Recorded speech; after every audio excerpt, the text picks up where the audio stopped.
Welcome to Daily Wisdom, Walking the Path with the Buddha, a podcast shared by David Roylance.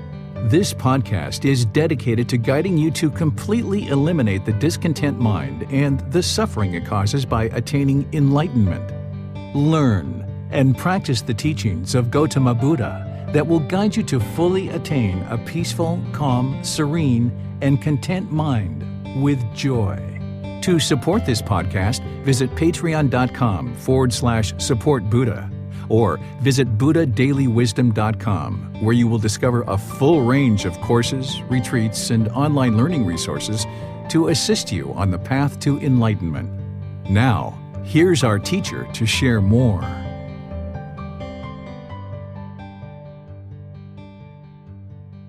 Sawadee Kap. Hello and welcome to Daily Wisdom, Walking the Path with the Buddha. Today is our group learning program, and we're in Chapter 3 of this book, Developing a Life Practice, The Path That Leads to Enlightenment. This is where the real heart of the book starts. We're going to learn about what is enlightenment today, and this will help you to be able to understand what the goal of this path to enlightenment is so you can more readily navigate your way to it. And then once you arrive and your mind is actually enlightened, you'll actually know.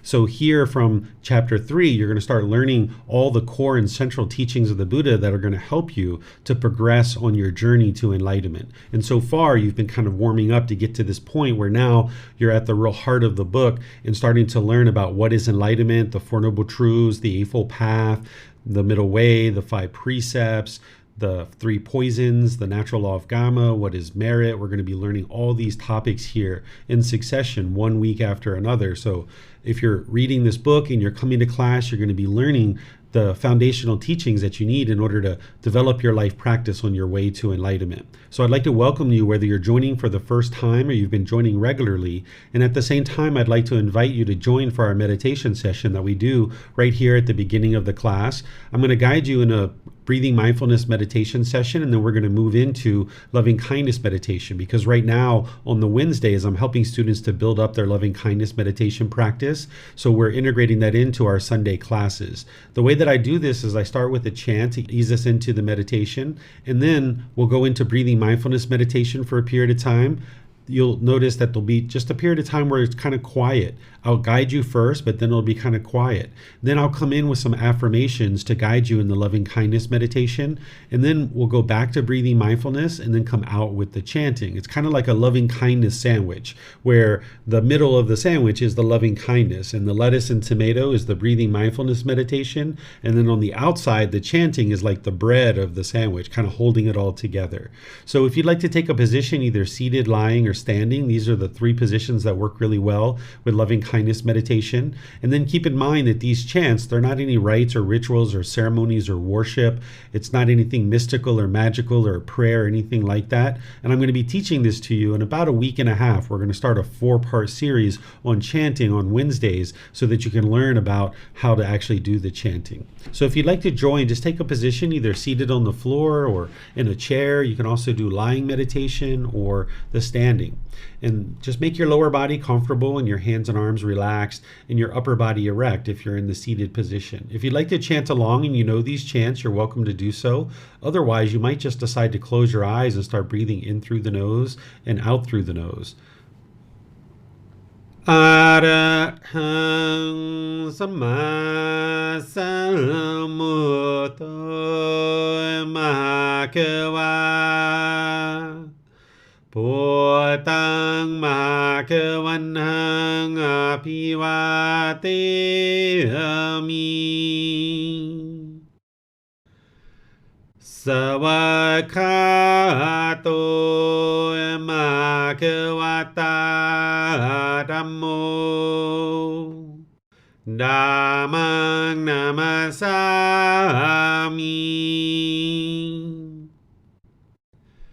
Supatipano Mahakavato Sāvaka Saṅkho Saṅghang Namami Namo Tassa Bhagavato Arahato สัมมาสัมพุทธัสสะนะโมตัสสะภะคะวะโตอะระหะโตสัมมาสัมพุทธัสสะนะโมตัสสะภะคะวะโตอะระหะโตสัมมาสัมพุทธัสสะอิติปิโสมะภะคะวะอะระหังสัมมาสัมพุทโธวิจาจารณังสัมมุโนสกาโตโรกาวิโตอนุเตโรปุริสาดามาสติสัตตาตาวามนุสนังโพโตภะคะวะติ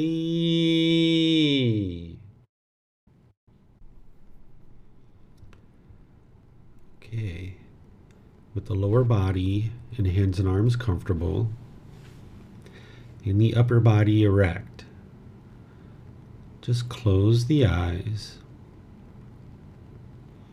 and start breathing in through the nose and out through the nose. Here you're just looking to establish the breath. A nice, natural, steady, consistent breath. Not forced or controlled, just a gradual inhale through the nose, experiencing the full breath. And then when you're ready, exhale out through the nose. Breathing in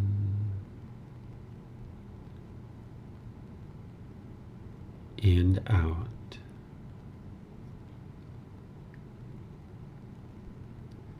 Breathing in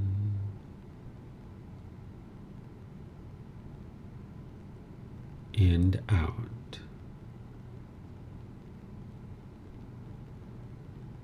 Your breath may not match up with the guidance that I'm providing, and that's okay. This is your practice. I'm just here for guidance. You can use this voice as a reminder that whenever you get to the next inhale, breathing gradually through the nose, developing a nice, natural, steady, consistent breath.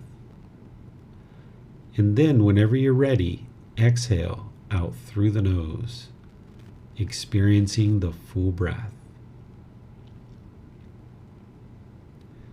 Breathing in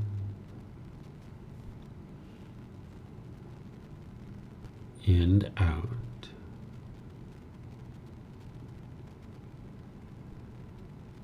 Breathing in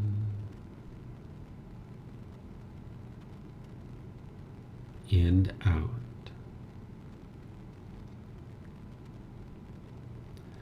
Once the breath is well established, start fixating the mind on the breath, either the sound of the breath coming into the nose or the sensation of air moving over the skin into the nose. The breath is the present moment. Fixate the mind on the breath, the present moment. Breathing in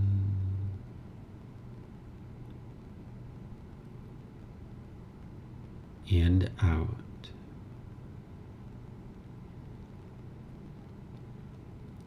Breathing in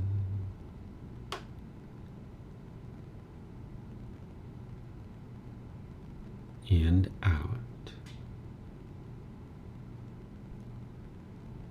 with the mind fixated on the breath. Whenever you notice that the mind moves off the breath, cut that off, let it go, and come back to the breath, the present moment. No need to observe the thought, label it, judge it, analyze it, or even try to figure out where it's coming from.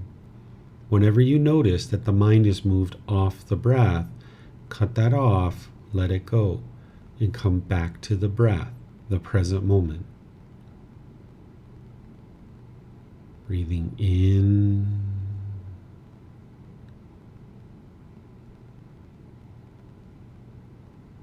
and out.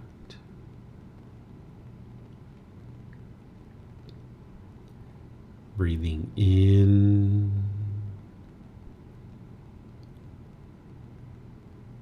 and out.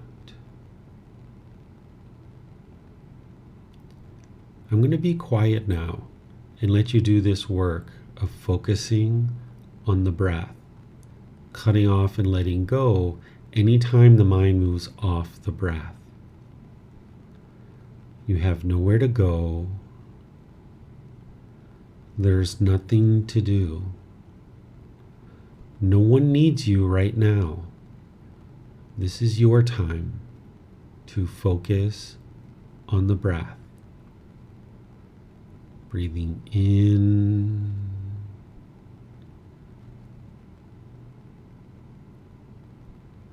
and out.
Continuing to breathe in through the nose and out through the nose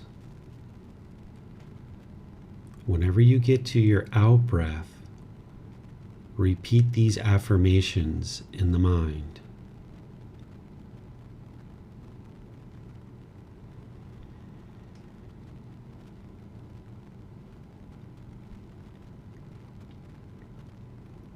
May I be peaceful.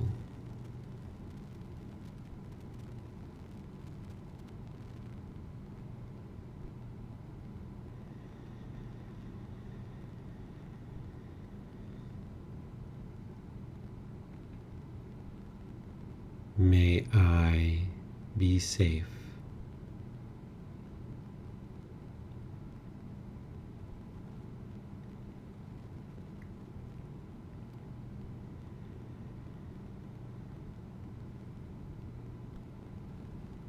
May I be well.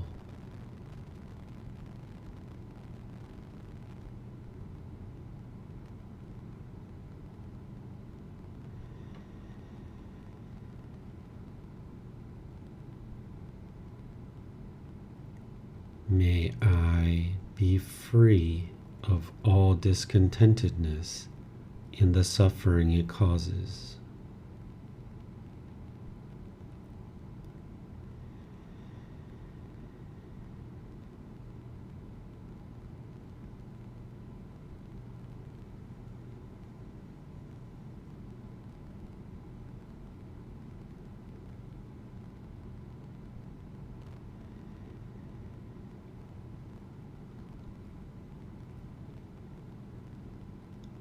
May we be peaceful.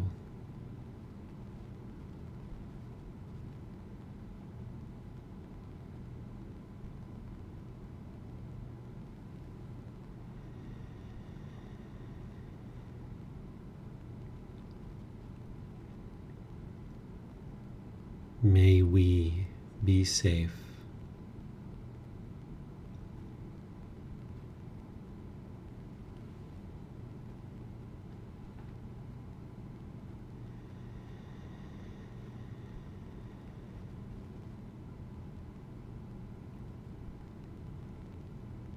May we be well.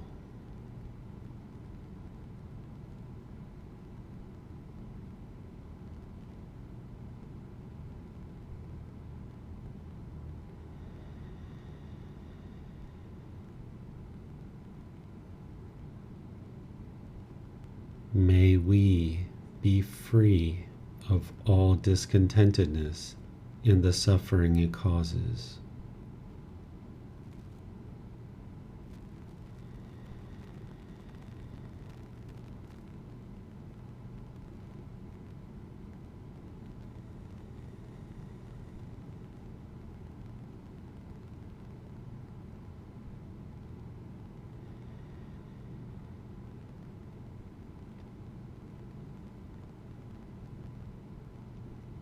May my family, friends, co-workers, and neighbors all be peaceful.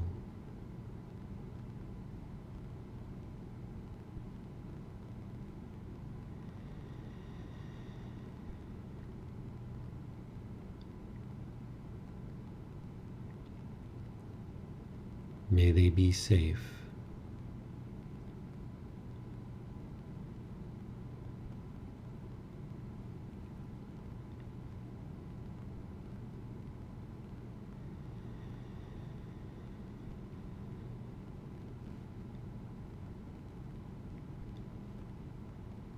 May they be well.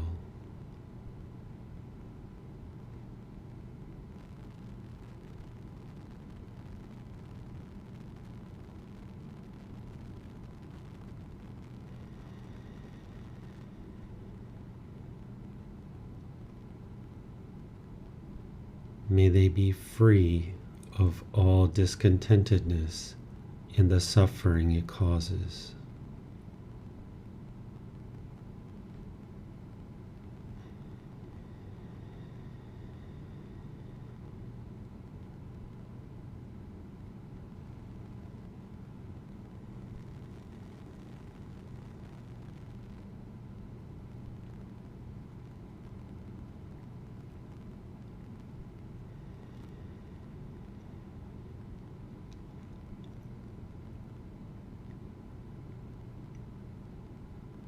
May all those who I come into contact with today be peaceful.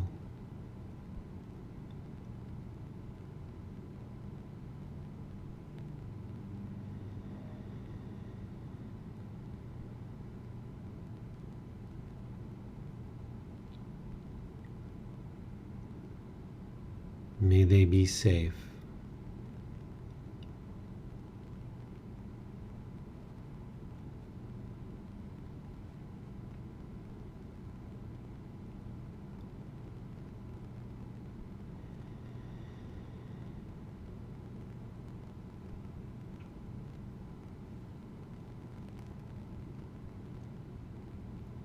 May they be well.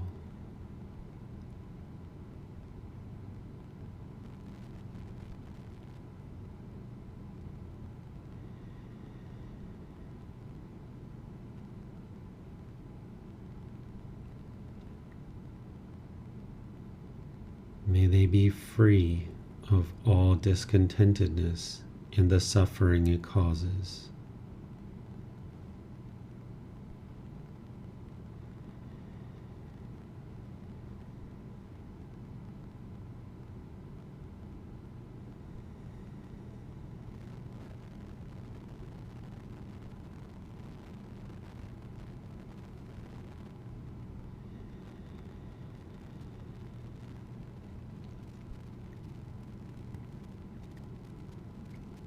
May all those who hate me be peaceful.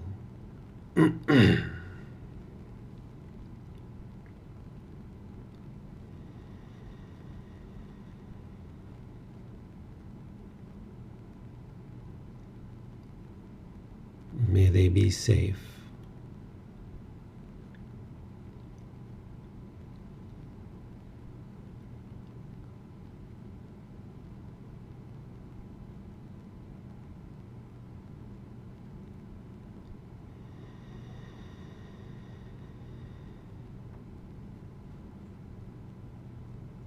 May they be well.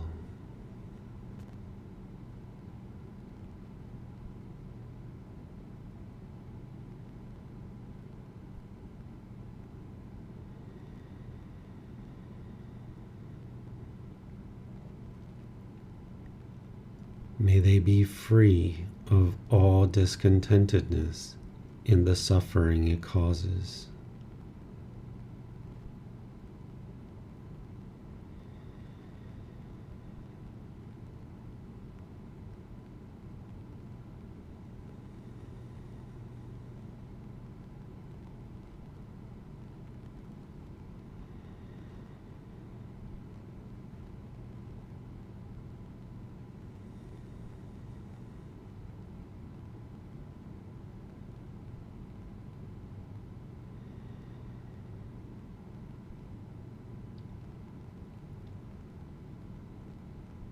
May all beings, wherever they reside, be peaceful.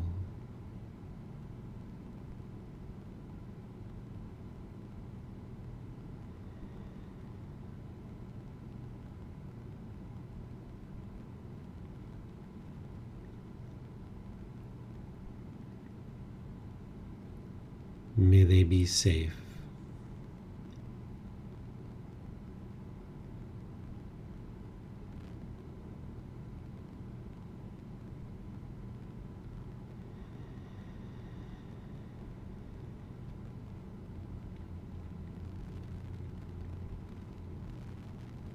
May they be well.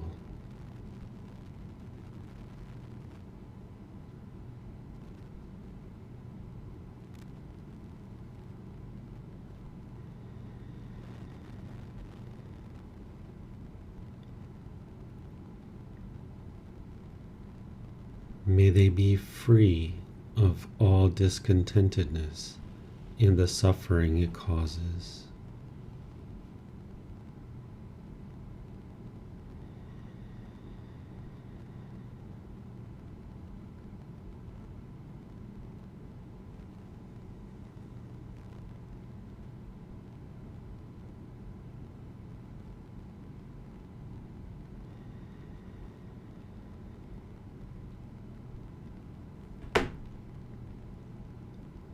Now return back to breathing mindfulness meditation, focusing on the breath, cutting off and letting go anytime the mind moves off the breath. Breathing in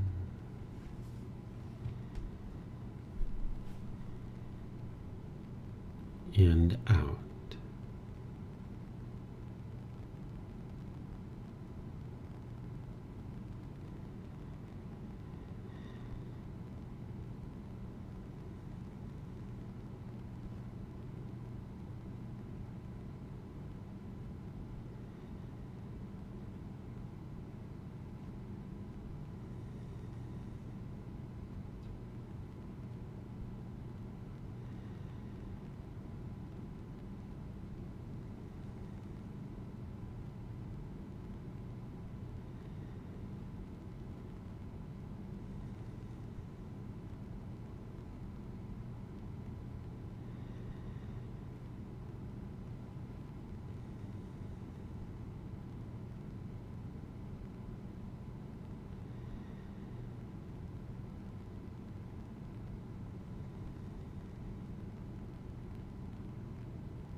Arahang Samma Sambuddho Bhagava Bhutang Bhagavanang Abhivateyami Savakato Bhagavata Dhammo Dhammang Namasami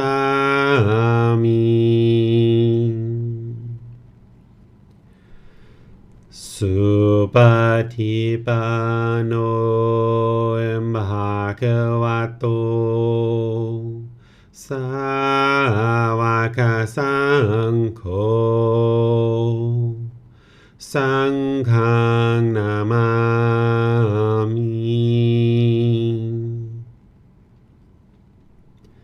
Namo Tassa Bhagavato Arahato สัมมาสัมพุทธัสสะนะโมตัสสะภะคะวะโตอะระหะโตสัมมาสัมพุทธัสสะนะโมตัสสะภะคะวะโตอะระหะโตสัมมาสัมพุทธัสสะอิติปิโสภะคะวะอะระหังสัมมาสัมพุทโธวิจาจารนังสัมมุโนสกขาโตโรกาวิโตอนุเตโรปุริสาดามาสติสัตตาตาวามนุสนังพุทโธภะคะวะติ Okay, if you'd like to slowly make your way out of meditation. All right, I'd like to welcome all of you guys to our class today. Welcome once again, whether you're joining us for the first time or you're joining regularly. It's really nice whenever students are joining to learn the teachings of the Buddha, because learning and developing on this path is what's going to produce the enlightened mental state. And that's what it is that we're talking about today, is this enlightened mental state, to be able to help you understand what it is so that then you can more readily navigate your way to it. And then once you've actually arrived, you'll know that you're actually enlightened. It's kind of like if you were approached by somebody and they said, hey, let's go to this city that's maybe 3 hours away. And you would say, okay, well, what's there? What's it like? What kind of things are going on there? What are the parks like? How do I get there? And how do I know once I'm arrived, right? You would be interested in doing that with any kind of journey that you're on. So that's why here at the very beginning of the book and towards the beginning of the group learning program, I share with students what is enlightenment, because now you'll be able to understand what it is and you'll be able to decide this is a mental state that you would like to progress towards, and you'll be able to more readily navigate your way to it. And once you arrive, you actually know that you've arrived. As we go, just like all the times that I've ever taught, if you have questions or anything like this, you're welcome to put those into Facebook, YouTube, or Zoom. Or in Zoom, you can raise your hand electronically and ask any and all questions that you like. The first thing to understand in terms of what is enlightenment is to understand that in the unenlightened state, it's a challenge to understand it. I'm going to share with you guys all kinds of details about what enlightenment is, and you're surely going to know more about what enlightenment is after our discussion today than before it, but you're not going to entirely know 100% what enlightenment is through our discussion today. It's kind of like chocolate ice cream. Would you be able to describe and understand chocolate ice cream without having actually tasted it? You're going to need to actually taste chocolate ice cream in order to be able to fully describe it. So it's the same kind of thing, is that as your mind is getting closer and closer to enlightenment and you're experiencing more and more of the qualities of enlightenment, you'll be able to actually understand more and more what enlightenment is. But like I mentioned, at the end of our conversation today, you'll definitely know more about what enlightenment is than you do right now. But it's just that understand you're not going to know everything about what enlightenment is by the end of our conversation. So as you're learning and growing on this path, you can understand that enlightenment is the ultimate goal of the teachings of the Buddha. It's the ultimate goal of where he's guiding you to be able to understand what is this mental state and how to actually attain it, because that's where the real peace and joy is coming in when you're experiencing this mental state. So as we go, feel free to ask any and all questions that you like.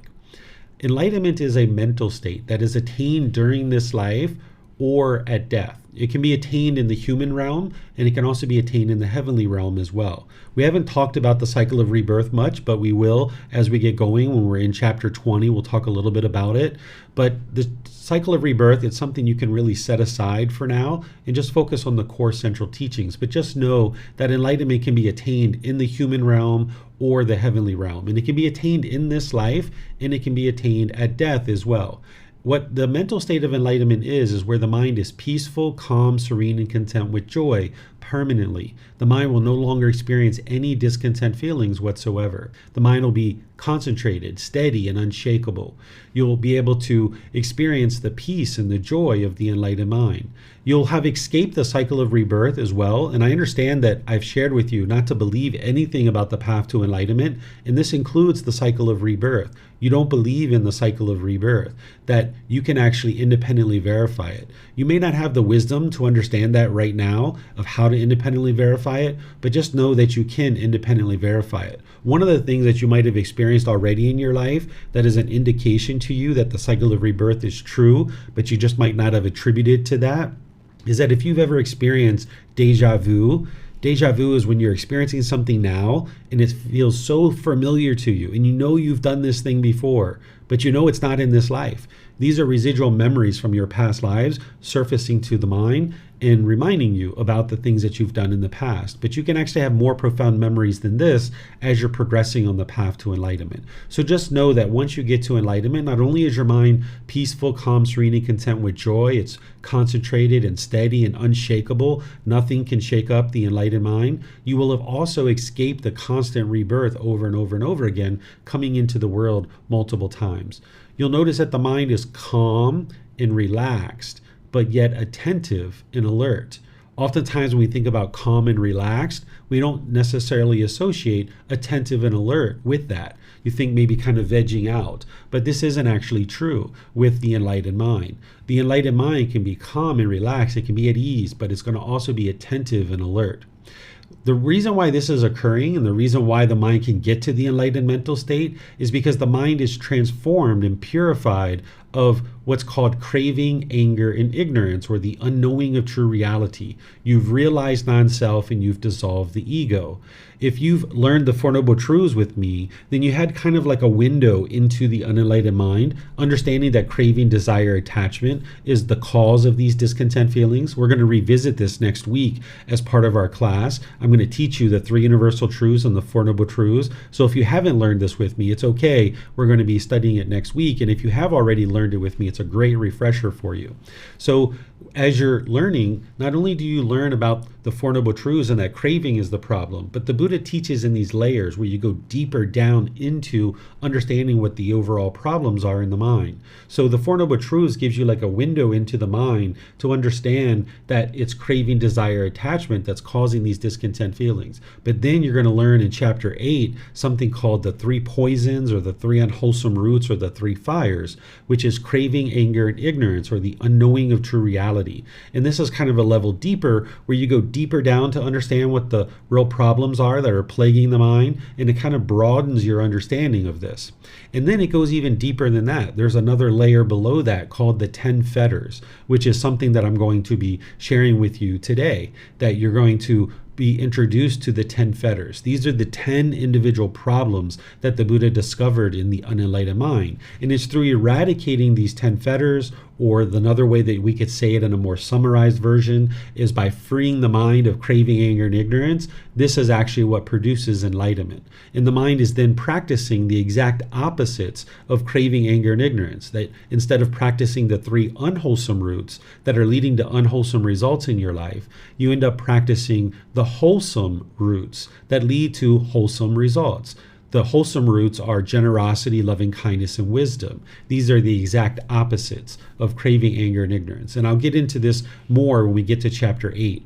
But understand that the enlightened mind is free of all craving, anger, and ignorance, which is a summarized way of referring to the 10 fetters, or the 10 pollutions, or the 10 taints. While the enlightened mental state is where the mind has been purified and now it's peaceful, calm, serene, and content with joy, you can think about the path to enlightenment as a purification of the mind. That what you're doing with the tools and techniques that the Buddha is teaching you is he's teaching you how to eliminate the causes and conditions that are keeping the mind in the unenlightened state. You're purifying the mind of these pollutions. And as you do, the qualities of enlightenment start shining through more and more. If you've ever seen the sun and you've seen the clouds kind of blocking the sun, well, when the clouds start to slowly move away, the rays of the sun start shining through more and more and more. And the more you get those clouds out of the way, the rays of the sun can shine through. And it's the same thing that's happening with the enlightened mental state, that the natural state of the human mind is enlightened. And as you clear away the pollutions out of the mind, the qualities of enlightenment start to shine through more and more. So that's what the tools and techniques of the Buddha are sharing with you, is how to purify your mind and eradicate these pollutions so that the qualities of enlightenment can shine through more and more. Sometimes people refer to enlightenment as happiness or ultimate bliss. And what they're describing here is they're describing the jhanas. What a jhana is it's a preliminary phase that the mind goes through before you get to the first stage of enlightenment. If this word jhana translated to just one English word, I would use that.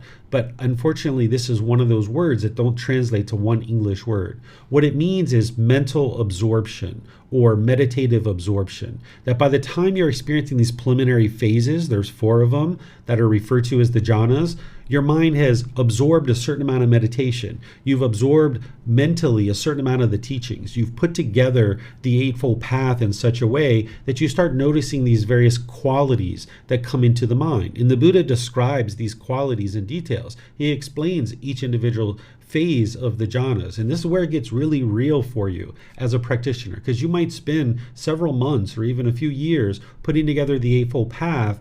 And as you're reading the teachings of the Buddha, where he's describing the jhanas, and you know that he taught this 2,500 years ago, and here you are 2,500 years later, practicing his teachings, doing what it is that he described to clarify your mind and purify your mind, and you're experiencing the exact qualities that he described 2,500 years ago. This is where it gets really real for you, and you start eliminating your doubt about any of the teachings that you might have.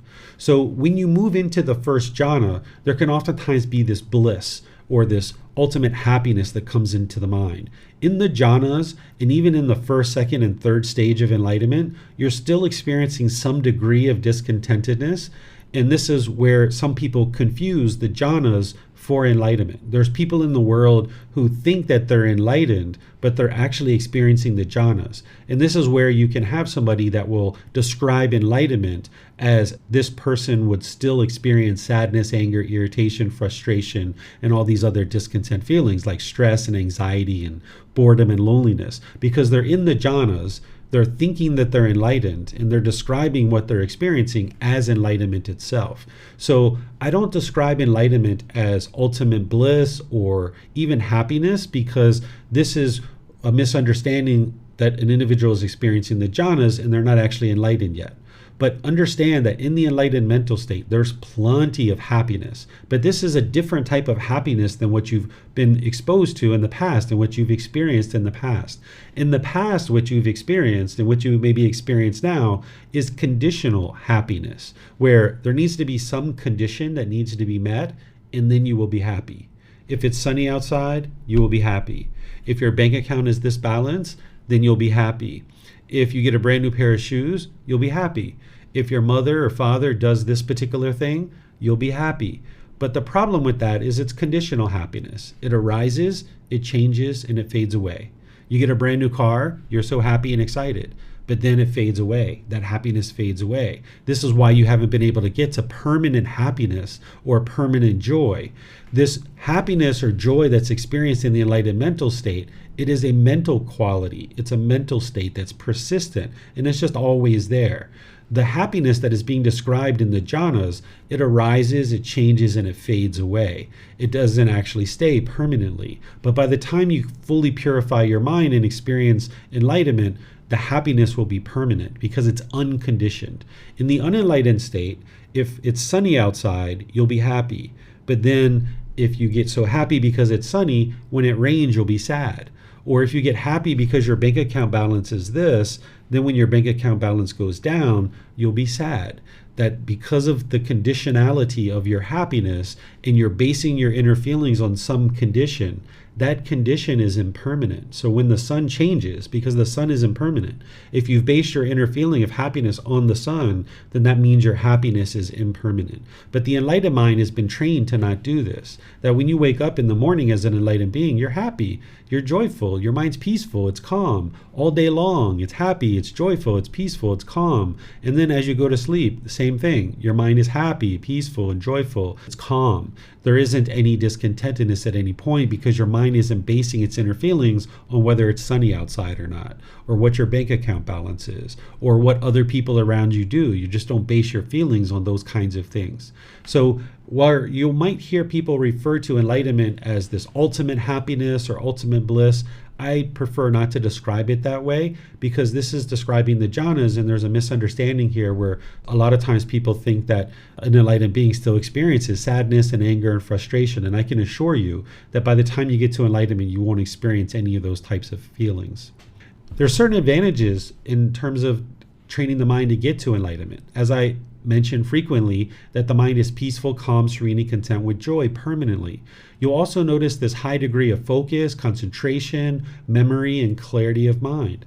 You'll notice that all those discontent feelings are eliminated, such as sadness, anger, frustration, irritation, annoyance, guilt, shame, fear, boredom, loneliness, shyness, resentment, jealousy, stress, anxiety. Even the slightest displeasure is eliminated from the enlightened mind. You'll always be in a good mood. Every day is a good day when you're enlightened. Now you might have a day that's good, you might have a day that you feel is bad, but by the time you get to enlightenment, your mind isn't having those kinds of situations. You're not having those struggles and difficulties. Every single day is a good day. You're not even in a bad mood anymore because you've eliminated the causes and conditions that are producing the bad mood. You'll notice that you have deep wisdom about the world and the path to enlightenment, and you'll be able to be polite, kind, friendly, and respectful towards all beings. Right now, you might find that kind of challenging. There might be certain people that you like and certain people that you dislike, and you find it to be hard to be polite, kind, friendly, respectful to everybody. But that's just because the pollutions are in the mind. When you clear those things out of the mind, you'll be able to be polite, kind, friendly, respectful to everybody in the world around you. And you won't be causing harm to others. So therefore, harm won't be coming back to you. Right now, if you're bitter, harsh, and hostile and aggressive towards people, then you're going to notice people are that way with you. It's just going to come back to you. But if you can shut that down and you can train your mind slowly but surely, gradually eliminating these pollutions, where you can be polite, kind, friendly, respectful to all beings, you'll notice over 6 months, a year, 2 years, 3 years, more and more people are being polite, kind, friendly, respectful to you because that's the way you are with them. And because of this, you'll notice your personal and professional relationships will blossom. They will be conducted with ease because you're not being bitter, harsh, and hostile to people. That whether it's your life partner, whether it's your parents, your siblings, whether it's your children, your coworkers, your boss, all these relationships you can improve. Right now, if you're having difficulties and struggles, it's understandable because of the condition of the mind. But when you purify your mind, you'll be able to have the wisdom and the ability to now forge very healthy and successful relationships, satisfying, sustaining, and fulfilling relationships. So if you're experiencing broken relationships over and over and over again, this is normal in the unenlightened state. But you can get to a point where you have sustaining relationships and fulfilling and satisfying relationships. The core central teachings that you need in order to get to enlightenment are things like the 3 universal truths, the 4 noble truths, the eightfold path, the 5 precepts, the Brahma Viharas, the 10 fetters, the 7 factors of enlightenment, and you'll need extensive meditation training. There's other teachings that you need besides these, but these are the core central teachings that you start focusing on as you're first getting started on the path to enlightenment. And in this group learning program, I share all of these teachings and more, that you're going to be learning things even beyond this. But when you're first getting started, you're kind of getting your arms around this. So as we're gradually making our way through this first volume of the book in this first program, even though I, at some point, maybe 2 months from now, 3 months from now, will be moving beyond these particular topics, it's okay for you to learn those new topics, but you might just be really focusing on these core central teachings here and really getting those under your belt. So these are the core central teachings. And what you would like to do here is learn, reflect, and practice with guidance from a teacher. That way you can independently observe the truth and acquire wisdom, because there's absolutely no belief in the path to enlightenment in the teachings of the Buddha. You learn, you examine, you investigate, you reflect to independently verify whether the teachings are true or false, based on your own direct experience. And then you practice the teachings. You integrate them into your life slowly but surely, and you start practicing them. And this is where you see the real results. And I'm going to show you how to do this as we get going with the Four Noble Truths next week and the Eightfold Path and beyond. As I share the teachings with you, I'll show you how to learn, how to reflect, and how to practice to be able to see the truth for yourself. So what I'm going to do here is pause and see if you guys have any questions before I move further. You can put that into Facebook, YouTube, or Zoom, or you can raise your hand in Zoom and ask any and all questions that you like. Okay, it looks like Arvin, you have a question. Go ahead, sir. Just have to, you'll have to unmute yourself there. You clicked it off and then went right back on. Hi, David. Can you hear me? Yes, I can.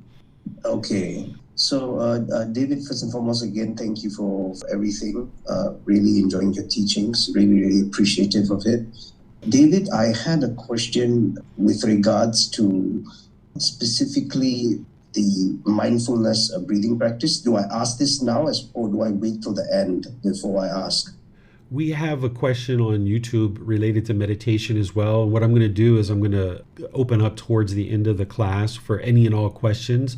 But if you have any questions about what I just shared on that particular content, feel free to ask those. But if it's not related to the topics that I've discussed already, if you could hold it for the end, and then I'll open up to any and all questions. Okay. Then with regards to enlightenment, David, there was someone once told me that final enlightenment is only availed towards those who have taken up monkhood. That they said that as a householder, I would be able to progress, but the final enlightenment might require me to come back in another life. That it's just sort of a rule. And I just wanted your point of view on that. It was an orthodox kind of person who said that to me. So I just want to know your point of view. Thank you. Sure. Yeah, this is one of the big misunderstandings in the world, is that some people think that you have to be ordained in order to get to enlightenment. And this just isn't actually true. I can point to a lot of different things to help you see that. One is you can look at the teachings of the Buddha and you can see that he taught ordained practitioners, he taught household practitioners, and household practitioners got to enlightenment during his lifetime. And remember, the Buddha is a very wise, knowledgeable individual. He's not interested in wasting his time. If household practitioners couldn't get to enlightenment, he wouldn't teach them, right? It would be a waste of his time. But also, you can think of it this way, that the teachings of the Buddha are to be shared with the entire world. And the Buddha knew that his teachings would reach the entire world, and over time, gradually, the entire world would become enlightened. Well, if everybody was ordained, how would the world actually run? There wouldn't be auto mechanics, there wouldn't be taxi drivers, there wouldn't be airplane pilots or lawyers or police officers or any of these kinds of people. So this is a big misunderstanding. And then another thing you can look to is understand that what the teachings of the Buddha are for is they're to train your mind. There's nothing about wearing an orange robe and shaving your hair or any other thing that is going to somehow change the teachings that you would need in order to get to enlightenment. The difference between an ordained practitioner and a household practitioner is an ordained practitioner is walking into homelessness and they're setting aside all of their worldly life. So if they have a wife or husband or children or a job or parents or anything like this, they're walking away from all of that. They're entering into homelessness. And this is one way to actually progress towards enlightenment, because it helps the mind to eradicate and eliminate attachments by separating yourself from the object. But this isn't required. You don't have to walk away from your family. You don't have to walk away from your loved ones. You don't have to walk away from your job. You need to learn how to eliminate the craving, desire, attachment to these individuals. And sometimes what people experience is, if they have been in a Christian background, then they've been taught to live their life the same way as Jesus Christ. And then when they come into the Buddhist teachings, they think that what they should do is live their life the same way as the Buddha. And the Buddha never actually taught that. He never taught that everybody had to be ordained. He lived a certain lifestyle that was as an ordained practitioner. but the teachings that it takes to be able to get to enlightenment, they're actually the same for a household practitioner and an ordained practitioner. And there aren't any rules as part of the teachings of the Buddha. He never shared any rules. And this is another thing that you will hear some people talk about, is they'll describe the teachings of the Buddha as rules. If somebody looked at the teachings of the Buddha as rules and they just kind of checked off these rules that they're following, they wouldn't understand the deeper meaning of why they're practicing any particular teaching, and they wouldn't actually be able to get to the purification of the mind because they're just checking off some boxes of rules that they're following rather than truly understanding the wisdom underneath of the teachings and why they're practicing any particular thing. So there's a lot of misunderstandings like this that you'll see in the world, unfortunately, but I can assure you that household practitioners can surely get to enlightenment. Great question there. All right. So I'm not seeing any other questions anywhere. So what I'm going to do is continue on. And I see your question there on YouTube. Your screen name is Swiss Cheese. I'm going to answer that towards the end of class when I open up for any and all questions. And you're welcome, our vendor. Pleased to help you. So now what I'm going to do is introduce you to the 10 fetters. These are things that you're going to actually get intimately familiar with as you progress farther and farther on the path to enlightenment. But here at the beginning of your journey, I'm just going to kind of expose you to a few of these to be able to help you understand what they are, because everything that the Buddha taught in one way or another is guiding you to be able to eradicate these 10 fetters. And it's helpful to know what's kind of underlying all of these teachings. And then once you kind of have a general understanding of it, then you start focusing on those core central teachings like the 3 universal truths, the 4 noble truths, the Eightfold Path, the 5 precepts, meditation training, and others. There's actually a retreat that I teach each August where I go through each one of these fetters and I spend an entire hour, hour and a half on each individual fetter. I explain what the fetter is. I explain the symptoms that you're going to see as a result. I explain the tools and techniques and the teachings that you need in order to eradicate it. And then I explain how to know when you've actually eradicated it. But here today, I'm just going to introduce you to it so that you understand what these are and that this is kind of underlying all the various things that it is that the Buddha shares with you. Starting with the first one, which is personal existence view. These are organized into the lower fetters and the higher fetters.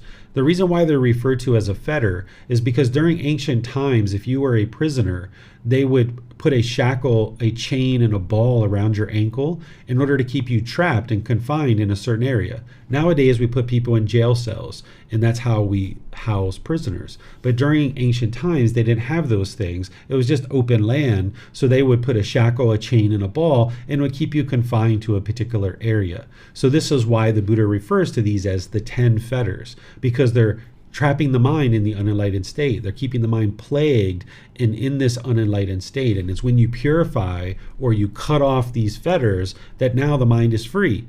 And just like the prisoner, when you take off the fetter, okay, it's free, it's been liberated. And the same thing is true with the mind, that when you get rid of these 10 fetters, the mind is free and it's liberated.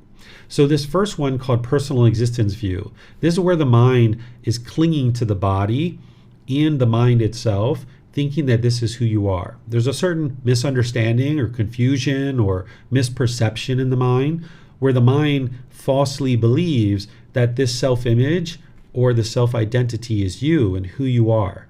The mind is clinging to the body, which is the self-image, thinking that this is you, or the mind or the self-identity, like your culture, your ethnicity, your sexual orientation, your nationality, things like this, your job or occupation.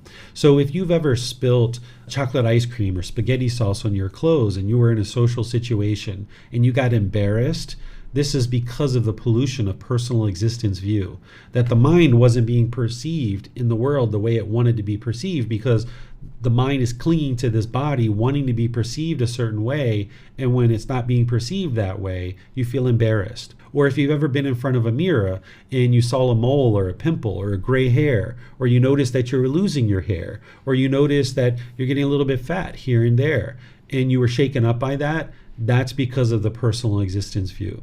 If you've ever stood in front of the mirror and you've constantly shaped your hair or switched jewelry in and out or switched clothes on and off and on and off until you had everything just right, before you go out and face the world. This is personal existence view. The mind's clinging to this body, thinking that this is who you are. And it doesn't feel comfortable unless it's being perceived in the way that it wants to be perceived. It's clinging to this self-image. And then the same thing is happening with the self-identity, that maybe your culture, your ethnicity, your sexual orientation, your nationality, or your job or occupation, any number of things that the mind can be clinging to. So for example, if you think of it as I am American, or I am Indian, or I am Japanese, or I am Belgium, or I am a Brit, or I am an Aussie, or I am a Mexican, or I am anything, right? I am Italian. Any of this I am. If you're sitting at a table at a restaurant and 2 tables over, they're degrading and disparaging people that come from the country where your mind is identifying with this is who you are, you'll be angry, you'll be frustrated because your mind's clinging to this identity, thinking that this is who you are. So for example, I know that this body was born on a land that today we refer to as America, but the mind doesn't have to identify with I am American. I don't have to identify that way. I don't have to cling to that identity, right? This land where this body was born, that doesn't determine who I am as a person. But with this confusion and misunderstanding in the mind, it'll cling to this as your identity, whether I am Canadian or I am Lithuanian or any of these other things that the mind might be clinging to. Even your job or occupation. Maybe you might think I am a police officer, or I am an IT professional, or I am a construction worker, or I am this, or I am that.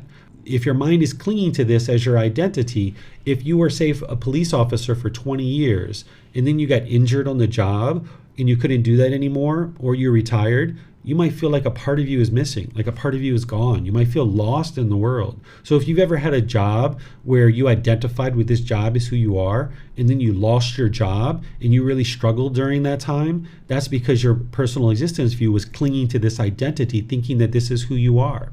Or if you've ever been in a relationship with a boyfriend or girlfriend or a husband or wife, and your mind has adopted the identity of I am a husband, I am a wife, I am a boyfriend, I'm a girlfriend, and now when the relationship was over and you're now single, the mind can struggle with that. It might want to hurry up and get right back into another relationship because the mind doesn't identify with I am single. So when the mind was single, when you were experiencing the single part of your life where you weren't with a partner, your mind identifying with I am a boyfriend or I am a girlfriend, your mind was uncomfortable being single. So it wanted to hurry up and get right back into another relationship, thinking that that's going to solve the problem.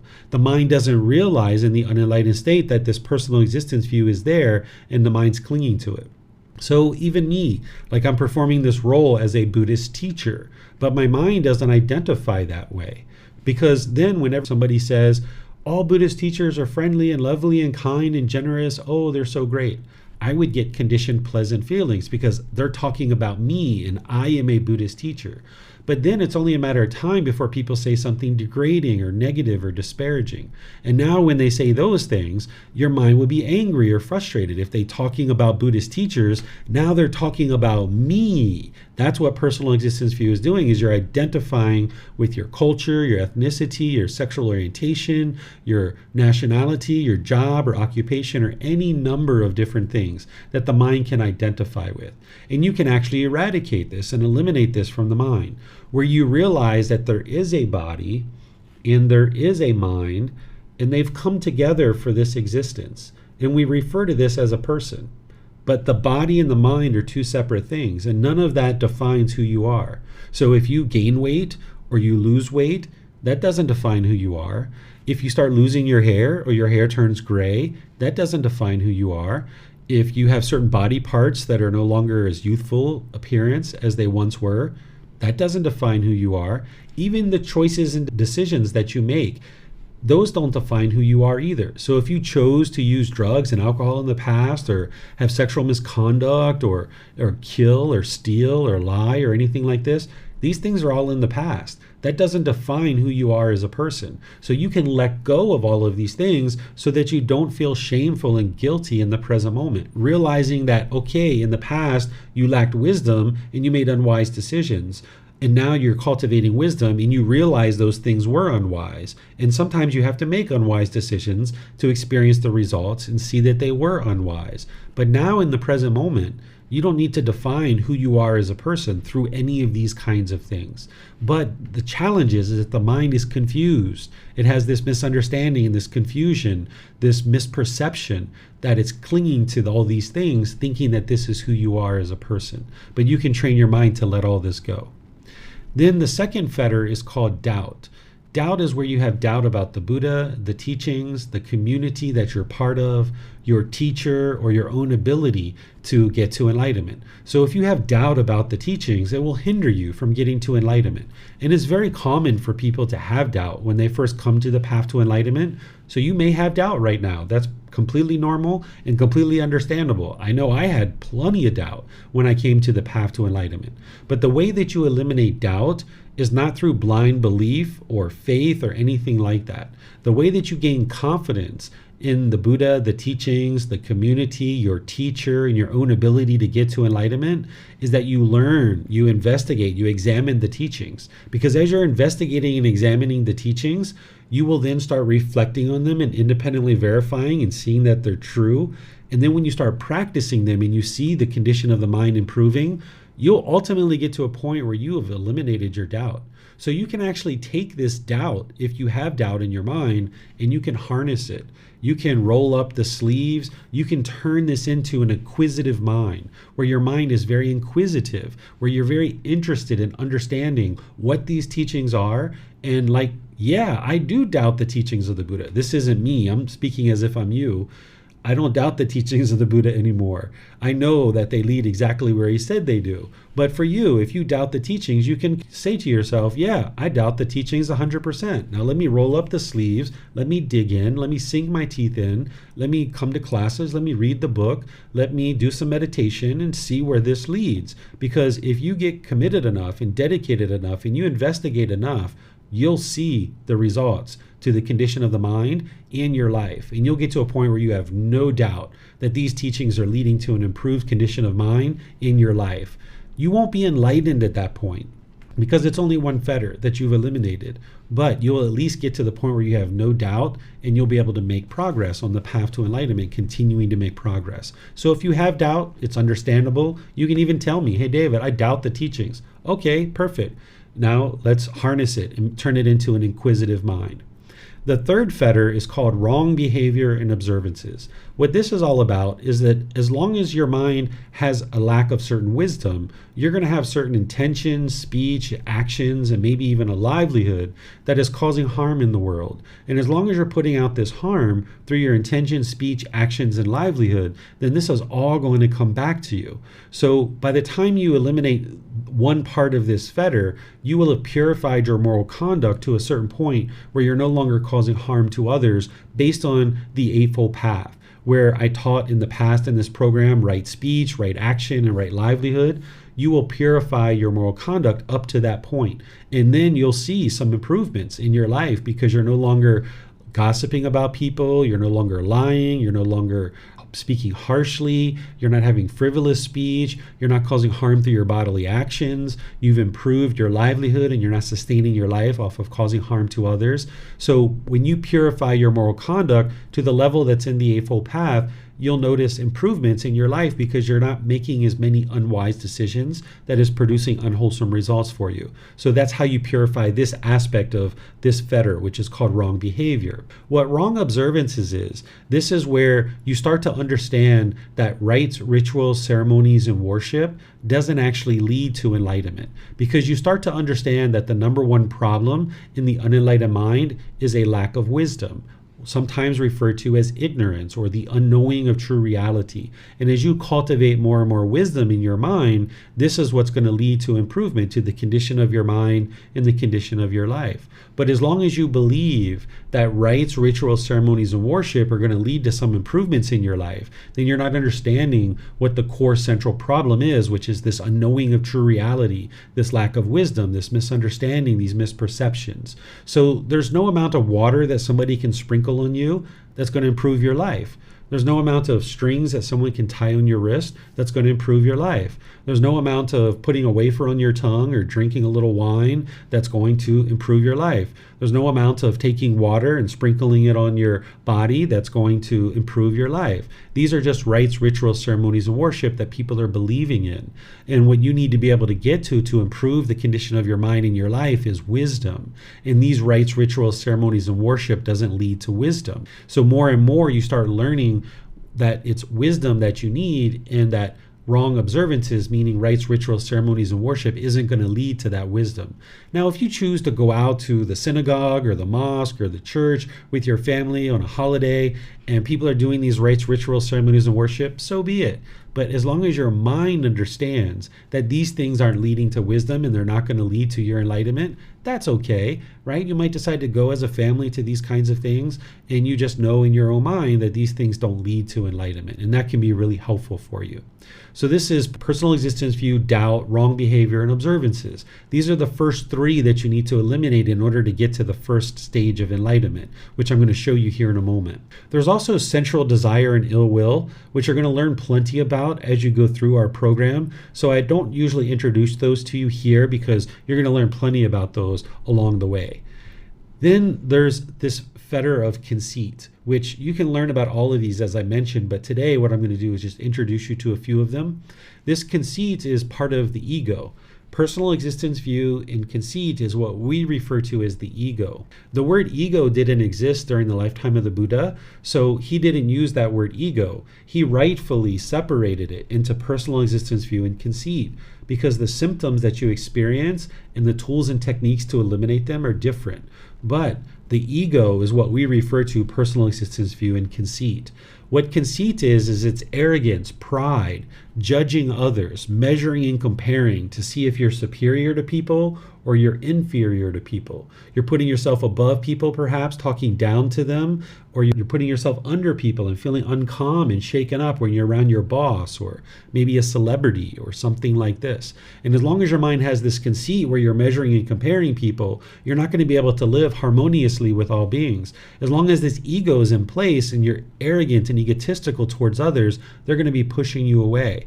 And as long as you're judging other people, you're probably judging yourself too. You're probably looking at yourself in a negative and degrading way. You might have a negative self-talk inside the mind.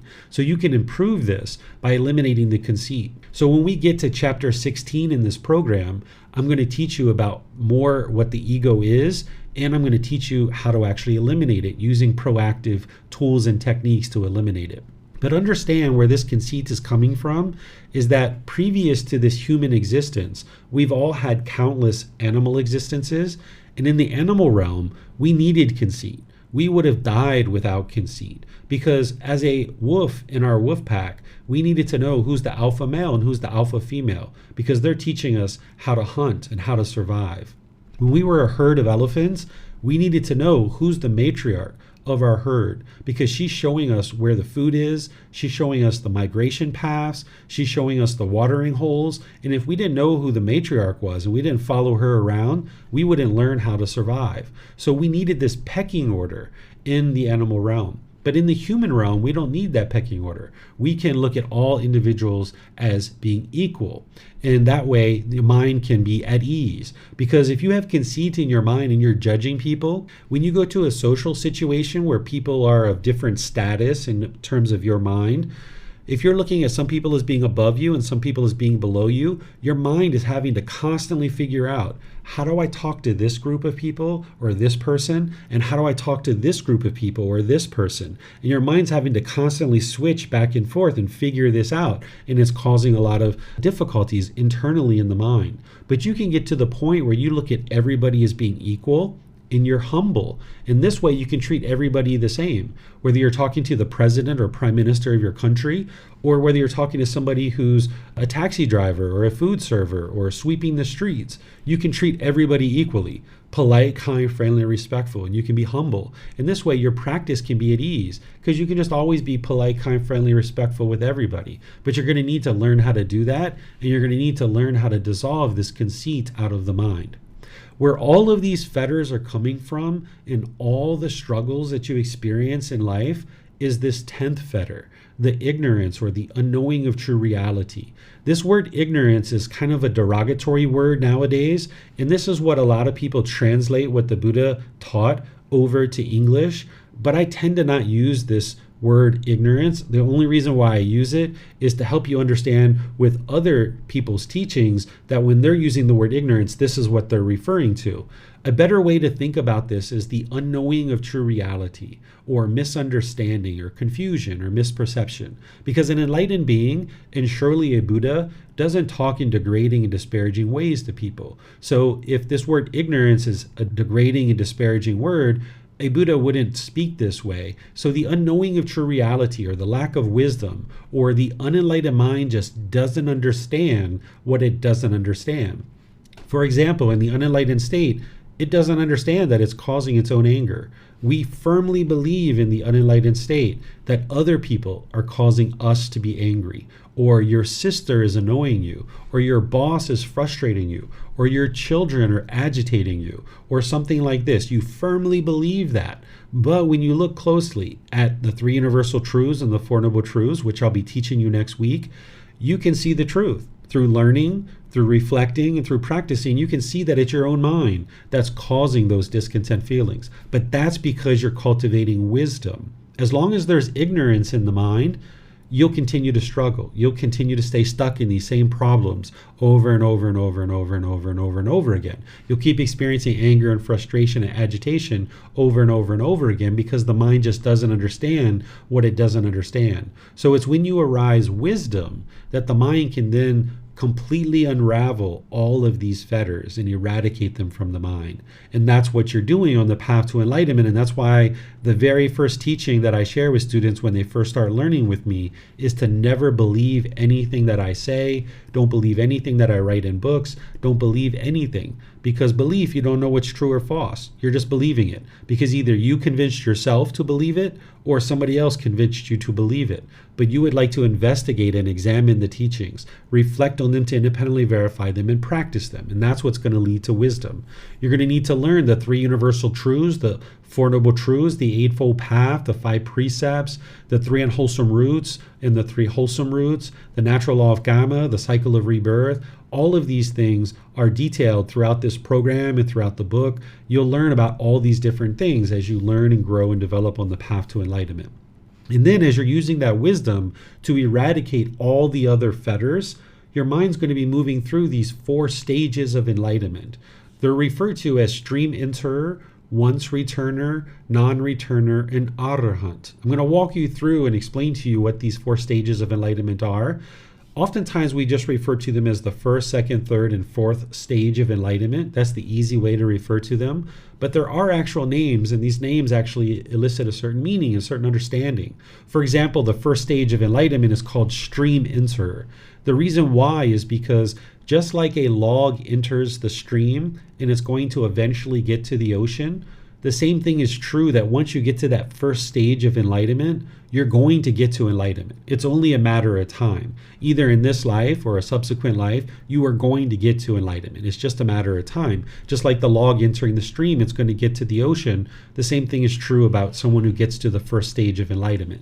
And once you get to the 1st stage of enlightenment as a stream enterer, that's a very pivotal time in your development on the path to enlightenment, because from that point forward, your mind won't regress. You won't go backwards and backslide from there. That your mind is firmly in that 1st stage of enlightenment. And having gotten to that 1st stage of enlightenment, your discontentedness is a mere fraction of what it once was. So whatever your discontentedness was when you were off the path to enlightenment, when you get into that 1st stage of enlightenment, it's just a fraction of what it once was. In this stream entry, this particular stage of enlightenment, your mind won't regress from that period onward. Whereas if you make your way on the path to enlightenment, maybe a few months you're practicing, maybe you get into the jhanas after a certain period of time, if you got complacent and you weren't meditating and you weren't learning and developing your mind would regress and it would backslide. But once you get to this 1st stage of enlightenment, you won't experience that. It'll only be forward progress from there. And then there's what's called once returner, non-returner, and arahant. It's when the mind is actually eliminated all 10 fetters that we refer to this as an enlightened being, or arahant. This is a word that was used during the lifetime of the Buddha. They refer to enlightened beings as an arahant, where today we would just call them an enlightened being. Their mind has been fully purified of all the 10 fetters. And then there's something called a Buddha, which isn't a stage of enlightenment, but instead it's a unique individual. A Buddha is an arahant. They've eliminated all the 10 fetters, but they've done that in a unique way, which I'm going to describe to you here in a moment. So the way that you move through these various stages of enlightenment is the first stage of enlightenment, you will have eliminated the first 3 fetters: the personal existence view, the doubt, and the wrong behavior and observances. And all the teachings in the group learning program and the Pali, Canon, and English study group, all the various courses that I teach are all guiding you up to that point. And then there's a retreat each January where I teach you everything you need to move into the first stage of enlightenment. So all these programs are guiding you towards that particular retreat in January, where I teach it here in Chiang Mai, and I also live stream it, and it's recorded as well. And then there's a retreat in August, which takes you from the first stage of enlightenment to enlightenment. And of course, by the end of the retreat, you're not going to be enlightened, or you're not going to be in the first stage of enlightenment. But within that 5 days, you get all the teachings that you need in order to get you to that first stage of enlightenment, or to enlightenment itself. The first stage of enlightenment is kind of like being at base camp at Mount Everest. That at base camp at Mount Everest, you haven't made it to the summit yet, but you have everything you need in order to get to the summit. You have all the equipment, you have all the wisdom, you have all the knowledge. You still need a tour guide, you still need help along the way, but you have everything you need to be able to get to the summit. And the same thing is true here with stream entry, that by the time you've gotten to the first stage of enlightenment, you haven't just stumbled into it, that you have a certain amount of wisdom, and you've collected a teacher and resources and other things around you that are going to now help you to make the rest of your journey to enlightenment itself. And as I mentioned, it's a real significant time in your development because the discontentedness is significantly diminished and there won't be any regression of your mind at this point. Then, having eliminated the first 3 fetters, you then work on reducing and thinning out number 4 and 5. And remember, everything that I'm going to be teaching you in this group learning program is working to help you accomplish this, but I'm just showing you what's kind of like underneath of all of this, so that once we get into the chapter 4, 5, and beyond, that you'll understand what I'm guiding you towards. So here, this is just kind of like a heads up to help you understand what's happening. So here, by the time you get to the second stage, you've thinned out number 4 and 5. That there's still some central desire, there's still some ill will, but it's been significantly reduced.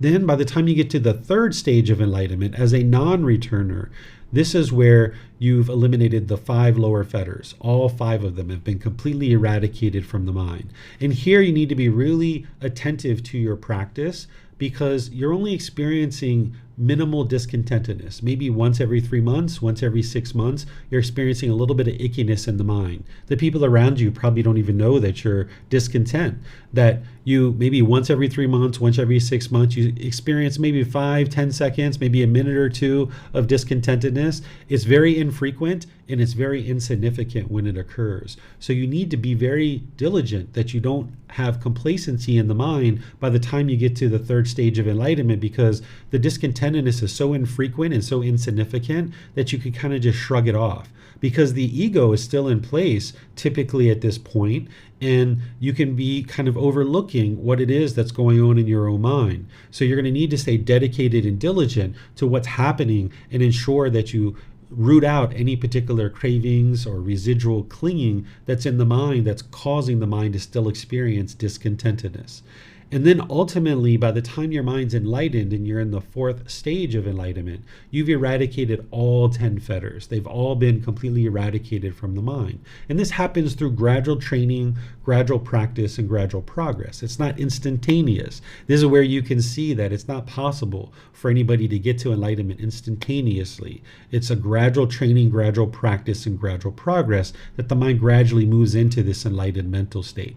And this is where you can just take your time and be patient. mentioned. It's not going to be tomorrow or next week or at the end of this program that you're enlightened, but you'll be gradually putting together the teachings that are leading to this improved condition of your mind. It's kind of like a home improvement project. If you enjoy home improvement projects where maybe you're doing some tiling or some painting or wallpapering or things like this, and you're kind of making your home a bit nicer, it's the same thing. That this home that you have, this mind, you're making it nicer because this mind's going to be with you. You know, if you live in America, for example, like I did, and then you move to a place like Thailand, and sometimes people come here and they think everything's going to be perfect when they come to Thailand.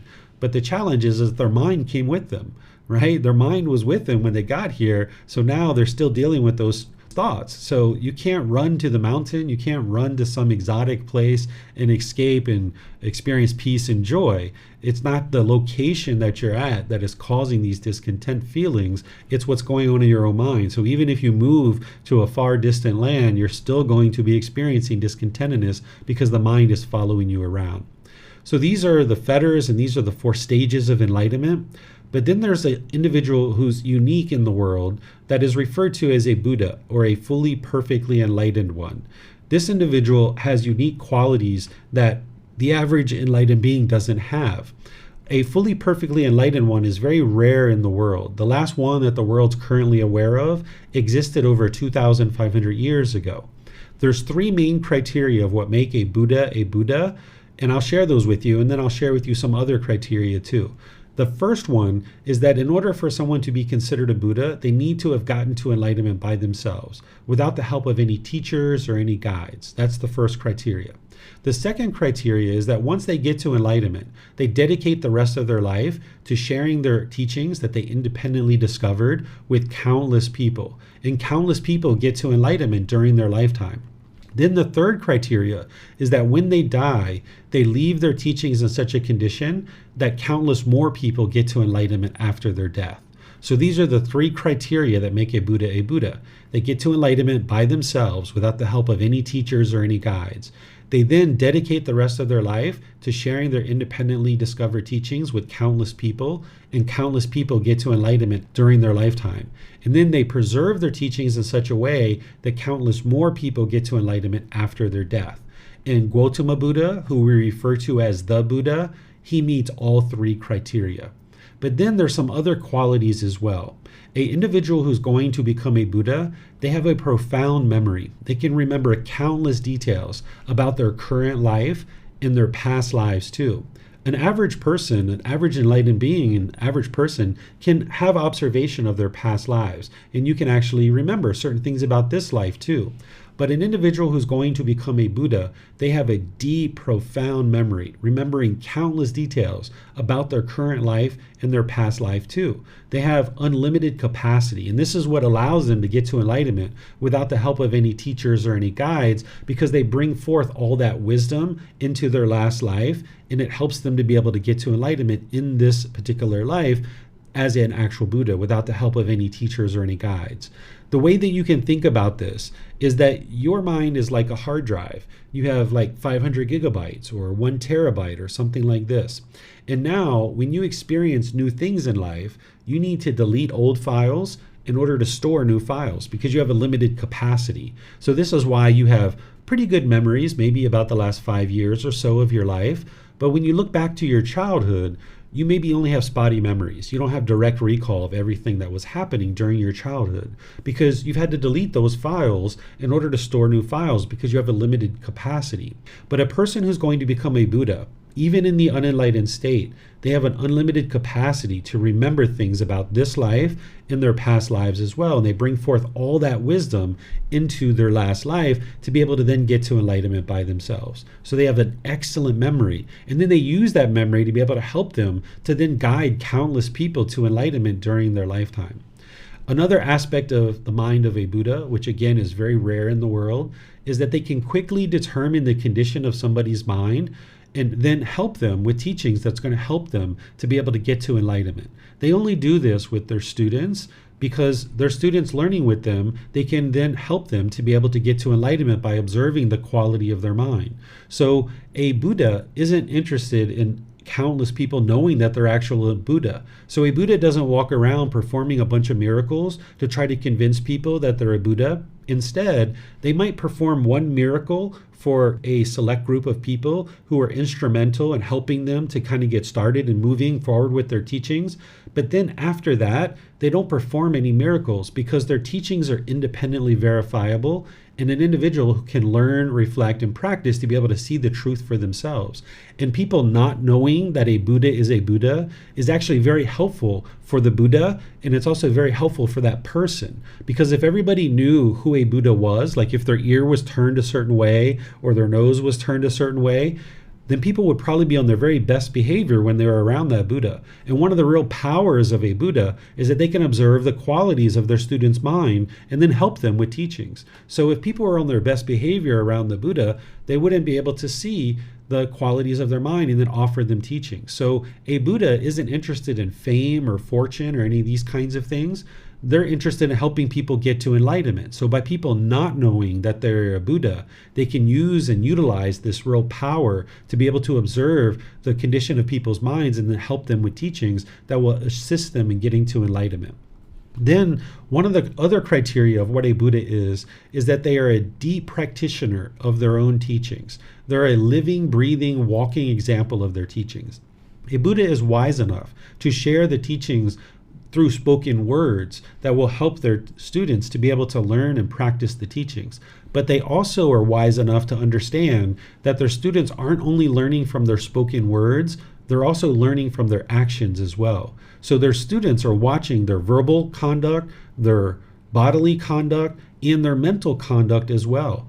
And their students are learning through that. So a Buddha is going to be a living, breathing, walking example of their teachings. They're not going to teach one thing and then do something completely different. So they're not going to teach right speech and then practice wrong speech. So they're not going to teach to eliminate lying and gossiping and slander and harsh speech and frivolous speech and then actually go do those things. Instead, they're going to be a living, breathing, walking example of their teaching so that their students can be learning just as much through observing them in life as they are through their spoken words. So this is everything that I have to share with you guys on this particular topic. Unless you guys would like to go deeper, you guys can ask me any and all questions that you like about this content that I've been sharing with you today. Or if you have other questions like meditation and things like that you'd like to ask questions about, or any aspect of the path to enlightenment, you're welcome to ask any and all questions that you like. And we have some various questions that have been coming in. So let me see what we have here. Let's see, we have Vibhav is saying, "Hello, David. Just wondering why these are classified as lower and higher fetters. Personal existence view seems to be difficult fetter to eliminate."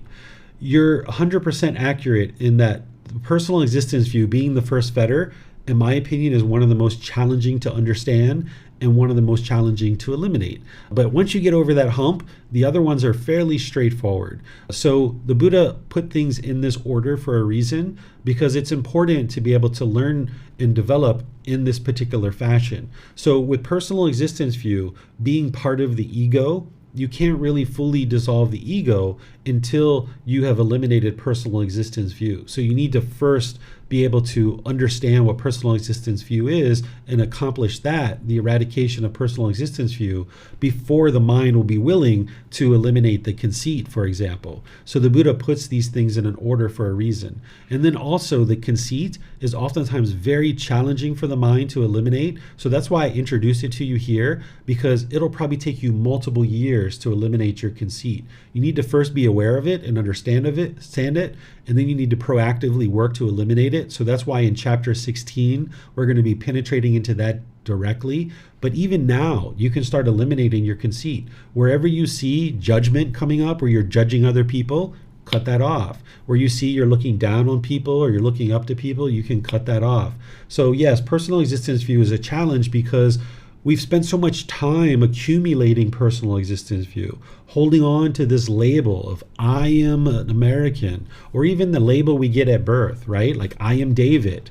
I remember a time in my life where if I would go into a social situation and there was another person named David, I would get angry because I'm like, you're not David, I'm David, right? I would get angry because I'm David, you're not David, right? I would get the same thing if somebody had the same color hair as me. I would get kind of angry and disgruntled with them because it's like, hey, you're trying to look like me or what, right? So like you can have all these silly things that the mind's holding on to. And the more that you realize non-self and eradicate that personal existence view, the mind will just be more and more peaceful as you experience the eradication of that. So as I mentioned, we have a lot of questions coming in. So here, Julie, if you would like to go ahead and ask your question, you're welcome to. David, in regard to the jhanas and the different stages of enlightenment, I was wondering, are the jhanas connected or associated with particular stages of, like, connected to stream enterer or once returner or anything like that?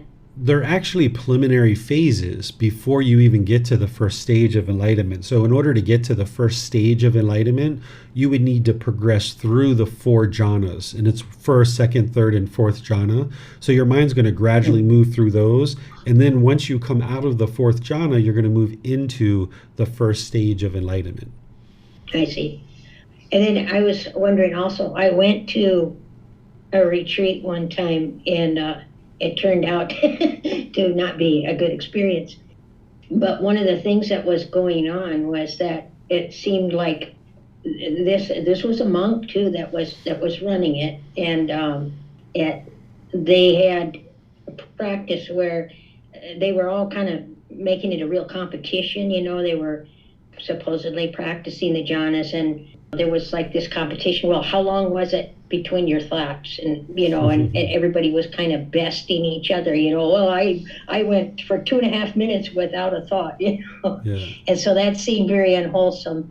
And then another thing was that the monk forbade any gay people there to practice loving kindness because he thought that would bring problems. And so I was just wondering what your opinion would be there.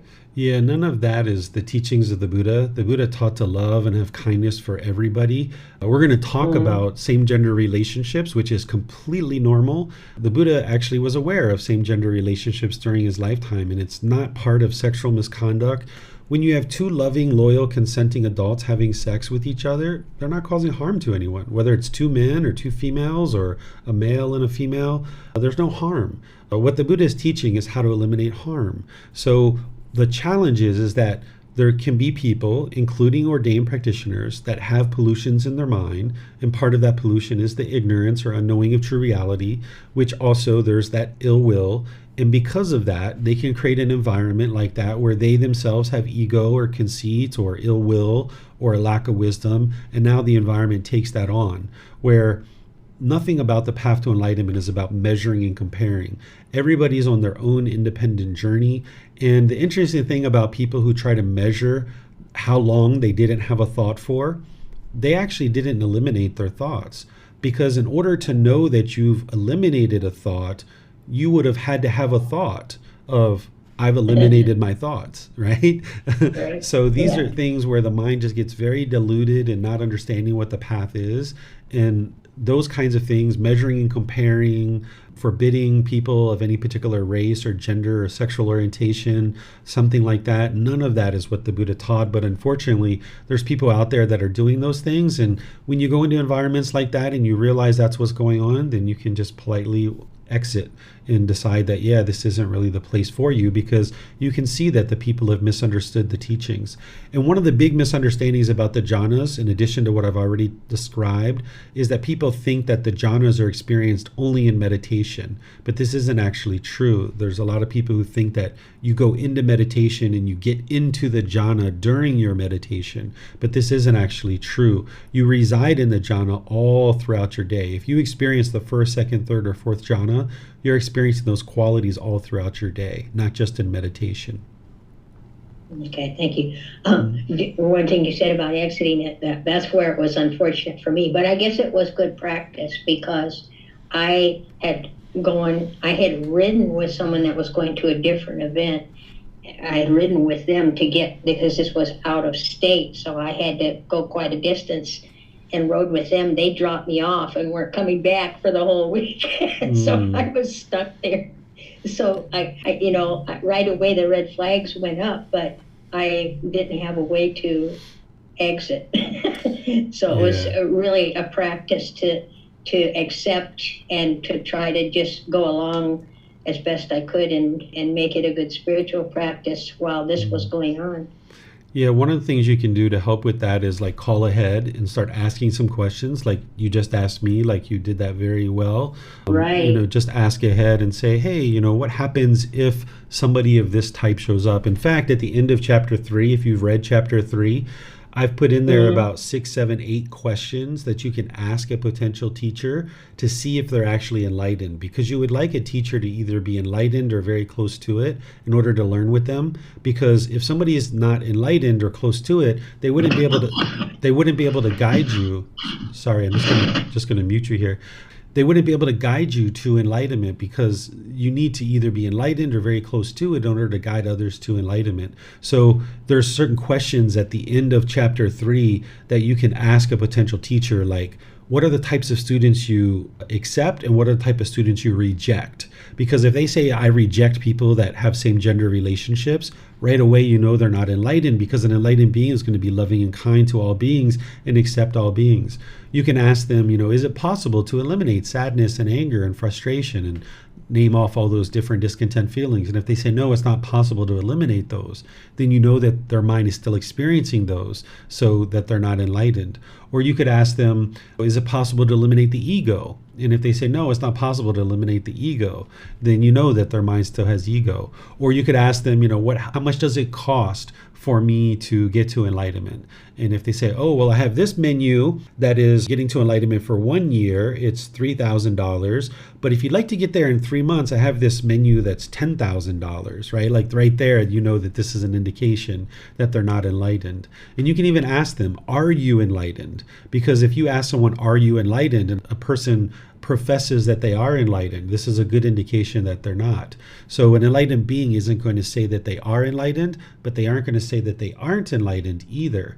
They would be more interested in helping you to understand what enlightenment is, so that you can determine for yourself whether someone is enlightened or not. But just professing to others that you're enlightened and being self-absorbed with that, that's one of the best ways to know that the mind is not enlightened, is that an individual will declare and claim that they are enlightened. Okay. So I had to mute you there, Julie. Sorry about that. I just wanted to say I appreciate you putting those questions in that chapter for people, because at the time, I found this thing on the internet, and I didn't ask those questions because I just assumed the guy's a monk and everything would be copacetic. Yep. Now I know that I wouldn't go into that situation without further exploration.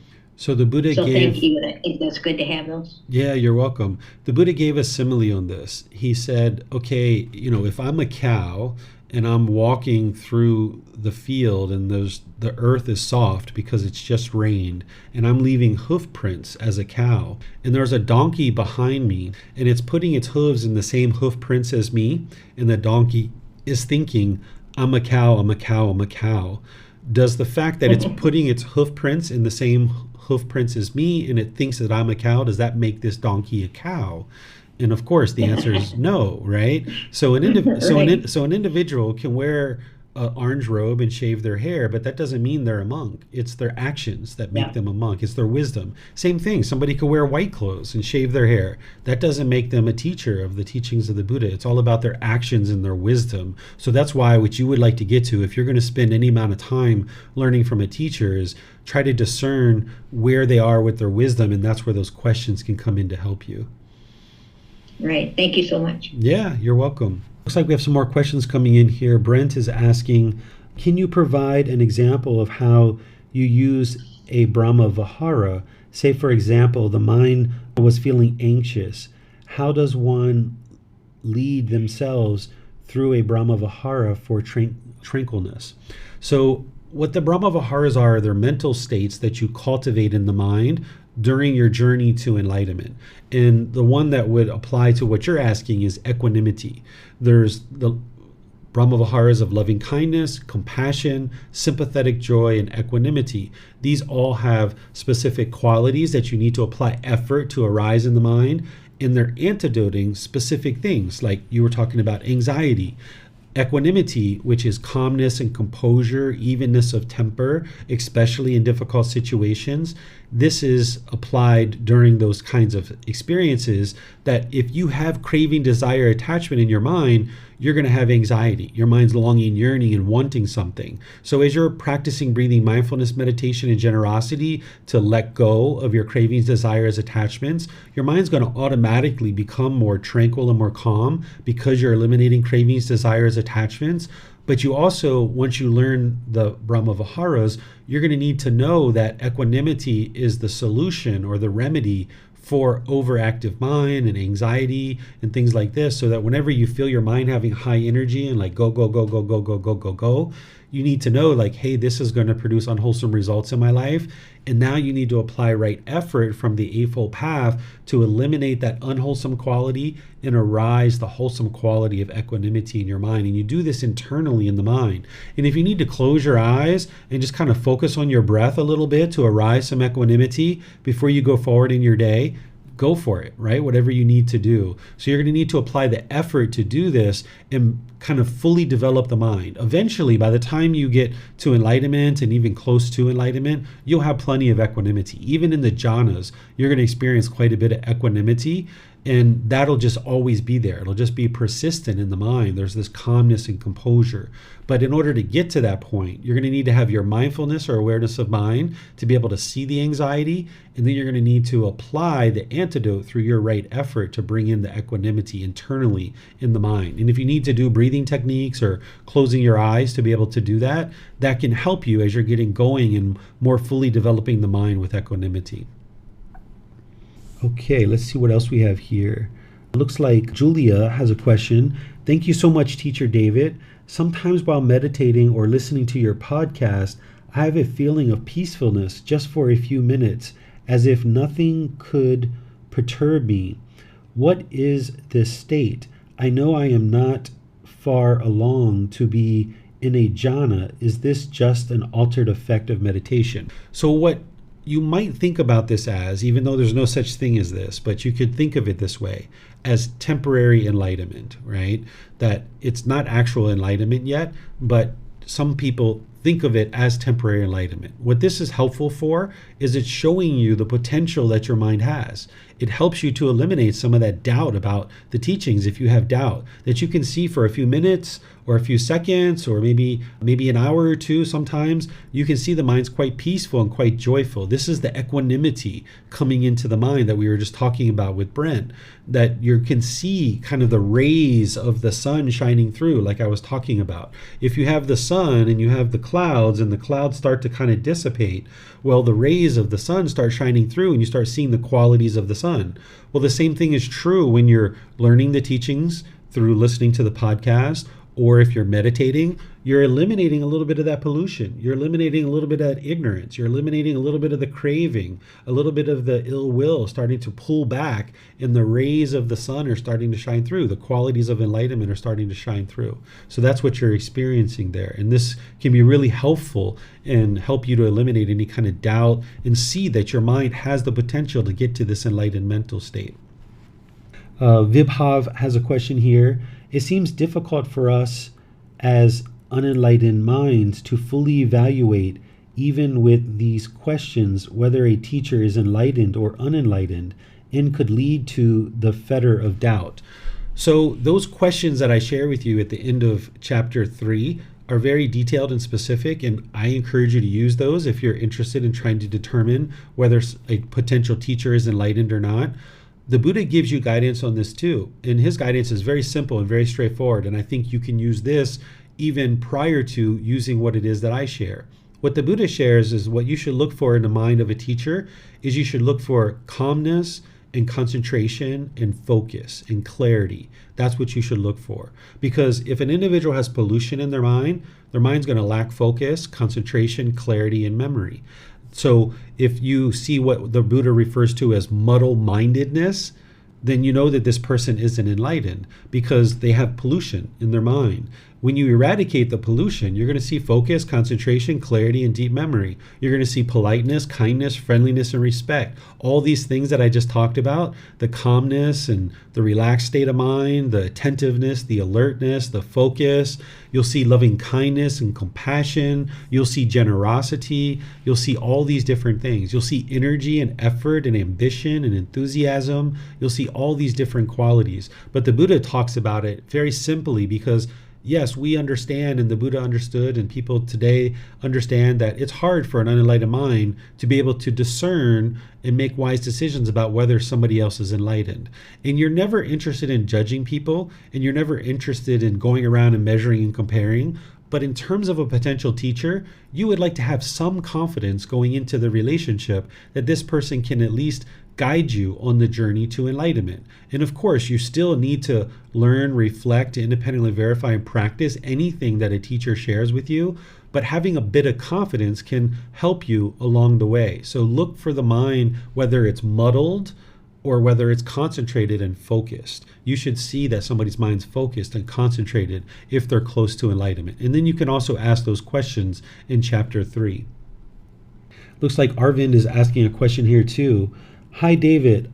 If we achieve enlightenment, do we have a body with structures after death in, say, Brahma world, or do we fade into nothingness?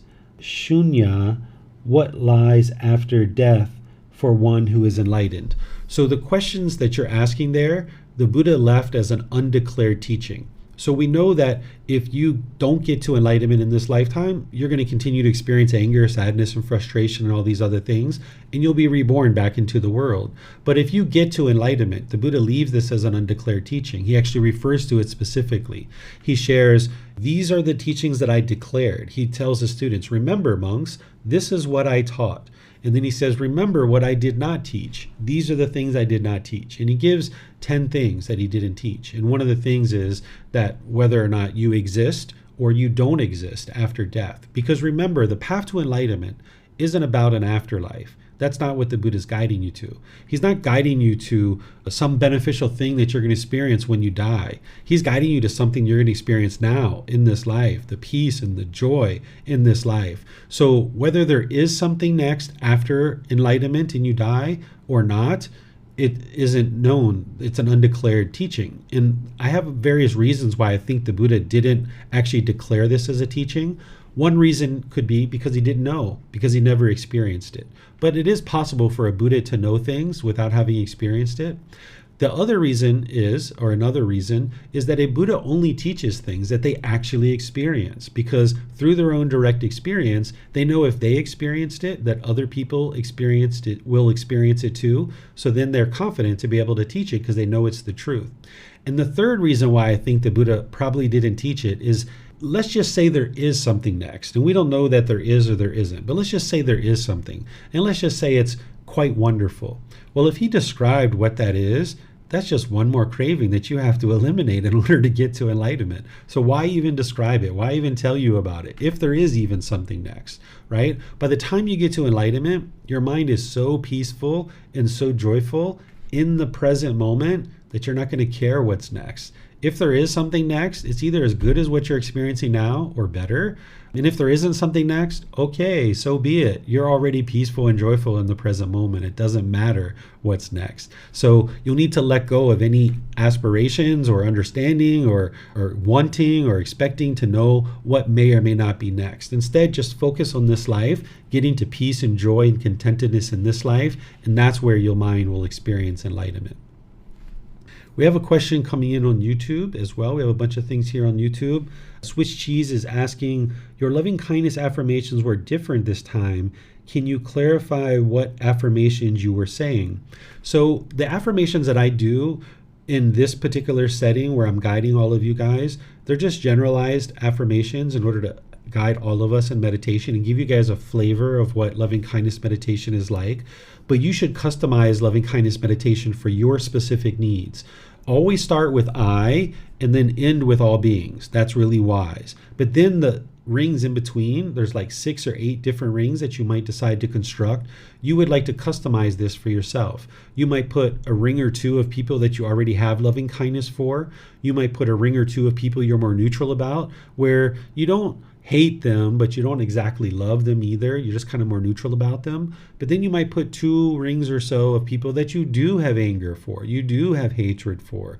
And this is actually going to be helpful for you. So where I'm using very general statements like, may my family, friends, neighbors, coworkers, you'd probably like to say, may Barbara be happy. May Bob be happy, right? Or peaceful or joyful. All the things that I say, all those affirmations, the peace, the safe, the well, and the free of discontentedness. These are what's called non-burdening affirmations, that you're not burdening the other person with doing something where you have to judge them and say, are they being kind to me before I share my loving kindness with them?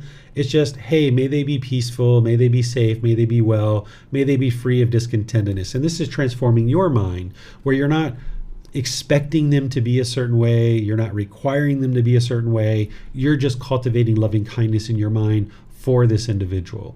So you're going to hear me use some different affirmations just to give you guys different flavors, but you're going to need to customize this. And you might have somebody in your meditation for a week or 2 or 3 or 4 as you're wearing away slowly the anger, hatred, and ill will in your mind. For me, I had a lot of resentment from my mom growing up, so she was in my meditation for a good 6 months. And then there were different times when I was in business, and one time I had a landlord come in and he threatened to kill me. He was up in front of my face, in front of my customers and my employees, and shouting and yelling at me, telling me he was going to kill me.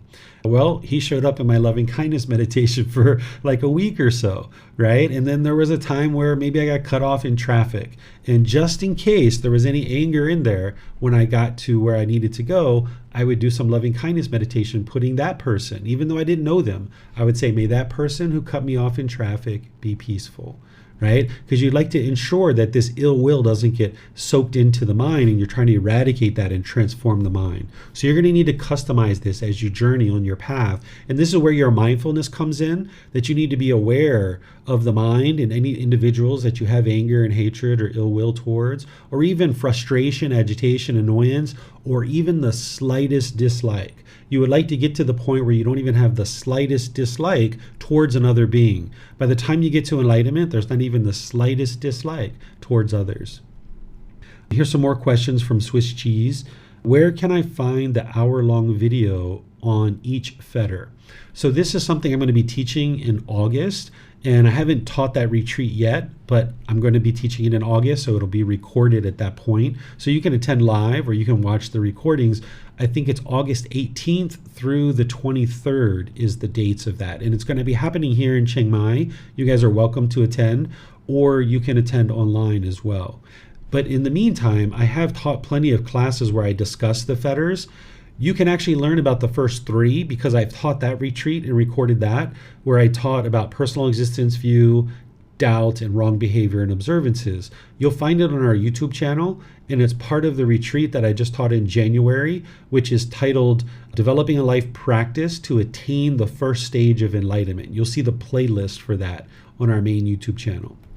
And then again from Swiss Cheese, we've got some questions here. Does eliminating one fetter help to eliminate other fetters? Like, are they connected to each other in that way? Yes, some of them are. Like, for example, sensual desire and ill will, that's why they get thinned out and eliminated together, because as long as there's sensual desire in the mind, there's going to be some amount of ill will. And as long as there's ill will, there's going to be some amount of sensual desire. So these two are linked and they get eliminated together. And some of the others are that way too. So you'll see that as you learn about the fetters. Why do I wear white? The reason why I wear white, honestly, is because it's simple and it's easy, and I'm not interested in making a decision each day when I wake up in the morning of what I should or shouldn't wear. I just grab the same clothes, and it's simple and easy, and I wear the white clothes. It also helps you to eliminate personal existence view, that one of the things that the mind's doing is you're standing in front of your closet and you're thinking, who am I going to see today? what am I going to be doing and how do I want to be perceived in the world? And now let me shuffle through all my clothes and figure out exactly what I'm going to wear to be perceived in the world a certain way. And this is what the unenlightened mind does when it has personal existence view. But what you can do is you could either choose to wear simple clothes, just the same exact clothes every day. I have 20 different sets of these white shirts and white pants. Or you can take the current clothes that you have and you can stack them on top of each other, where you have maybe your casual clothes, your work clothes, maybe you put them in the closet a certain way, and you just grab the first one, whether it's the first one on the hanger or the first one on the stack, and you just grab it and wear it.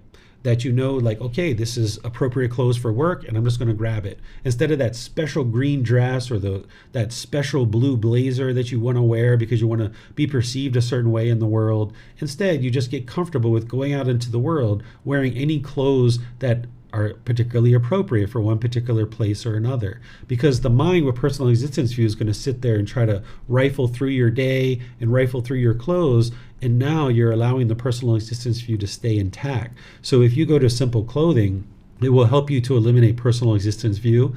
And for me, it's one less decision that I have to make. Here in Thailand, it helps people to know also that you don't have sex, so that people don't try to entice you into anything.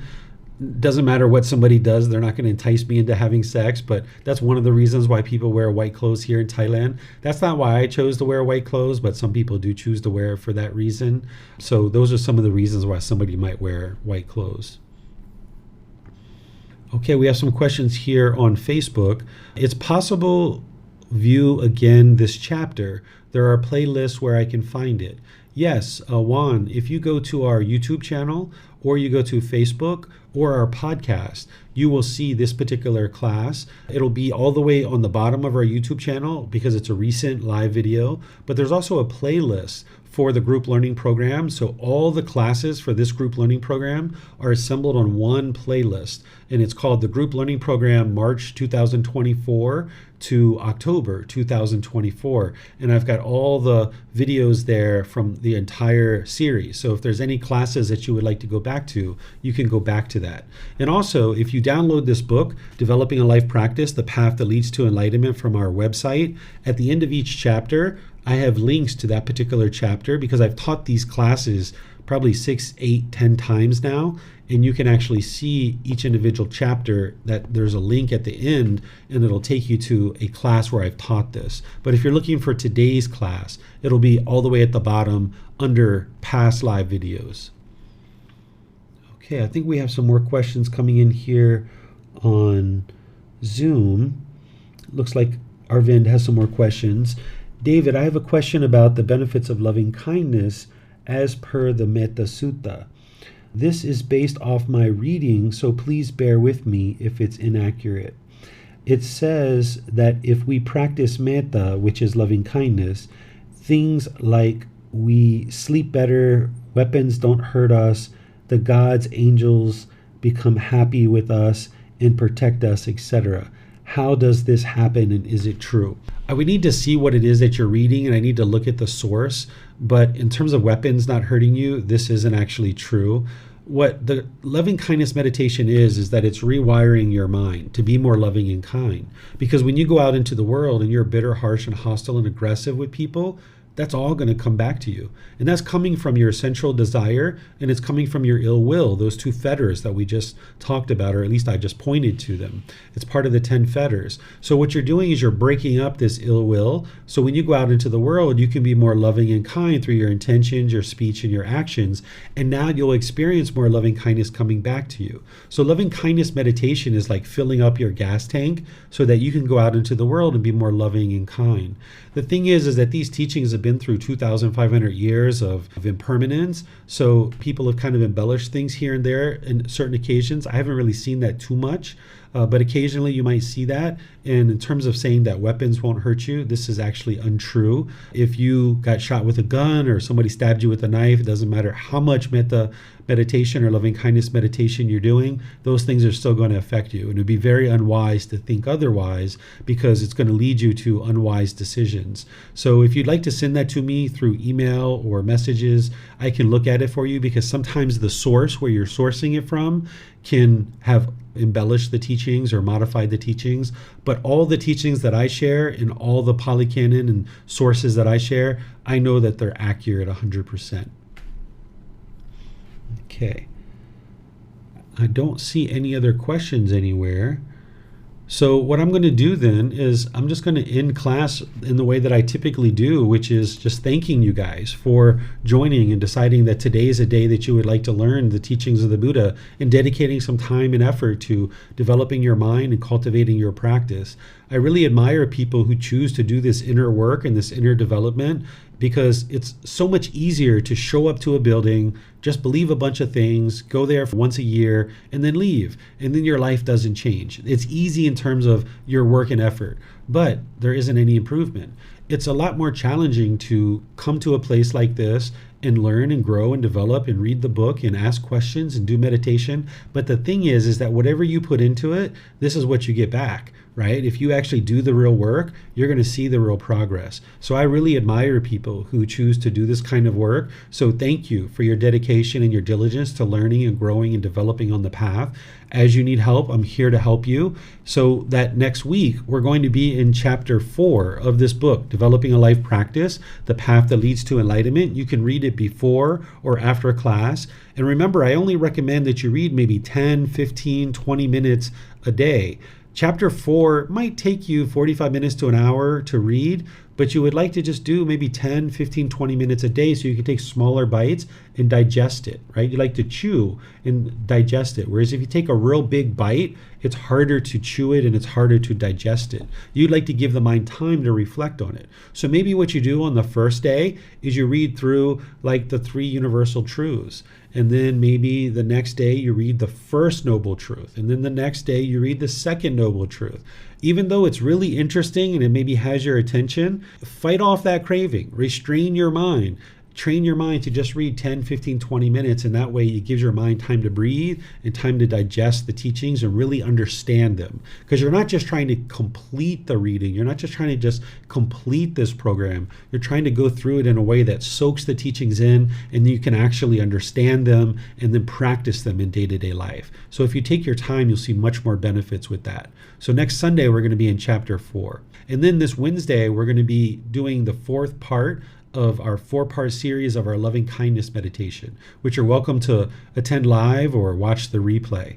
And then tomorrow, which is maybe tonight for some of you guys, tomorrow morning for me, I'm going to be starting the very beginning of the Foundation and the Path to Enlightenment course. It's a 5-day course where 9 a.m. to 3 p.m. Thai time, I'm going to be teaching all the foundational teachings. It's essentially the first 2 months of the group learning program in about 5 days, because the group learning program is like 1.5 hours, 2 hours each time, where this is 5 days, 5.5, 6 hours a day. So I can teach kind of like 2 or 3 topics per day. So you might end up seeing me live stream that, or if you'd like to come into Zoom or any of those other things, that's always available to you as well. So again, thank you all for joining, and perhaps we'll see you guys at one of these future classes. Have a very lovely and wonderful rest of your day. We'll see you next time. Sawadee krap. Thank you for listening to this podcast. To provide support for this podcast, visit patreon.com/support Buddha. To access more teachings, visit buddhadailywisdom.com. There, you will discover a full range of courses, retreats, and online resources to assist you on the path to enlightenment. Remember to establish a daily, consistent meditation practice, along with learning and practicing these teachings. A well-developed meditation practice is the foundation in which to train the mind to attain enlightenment.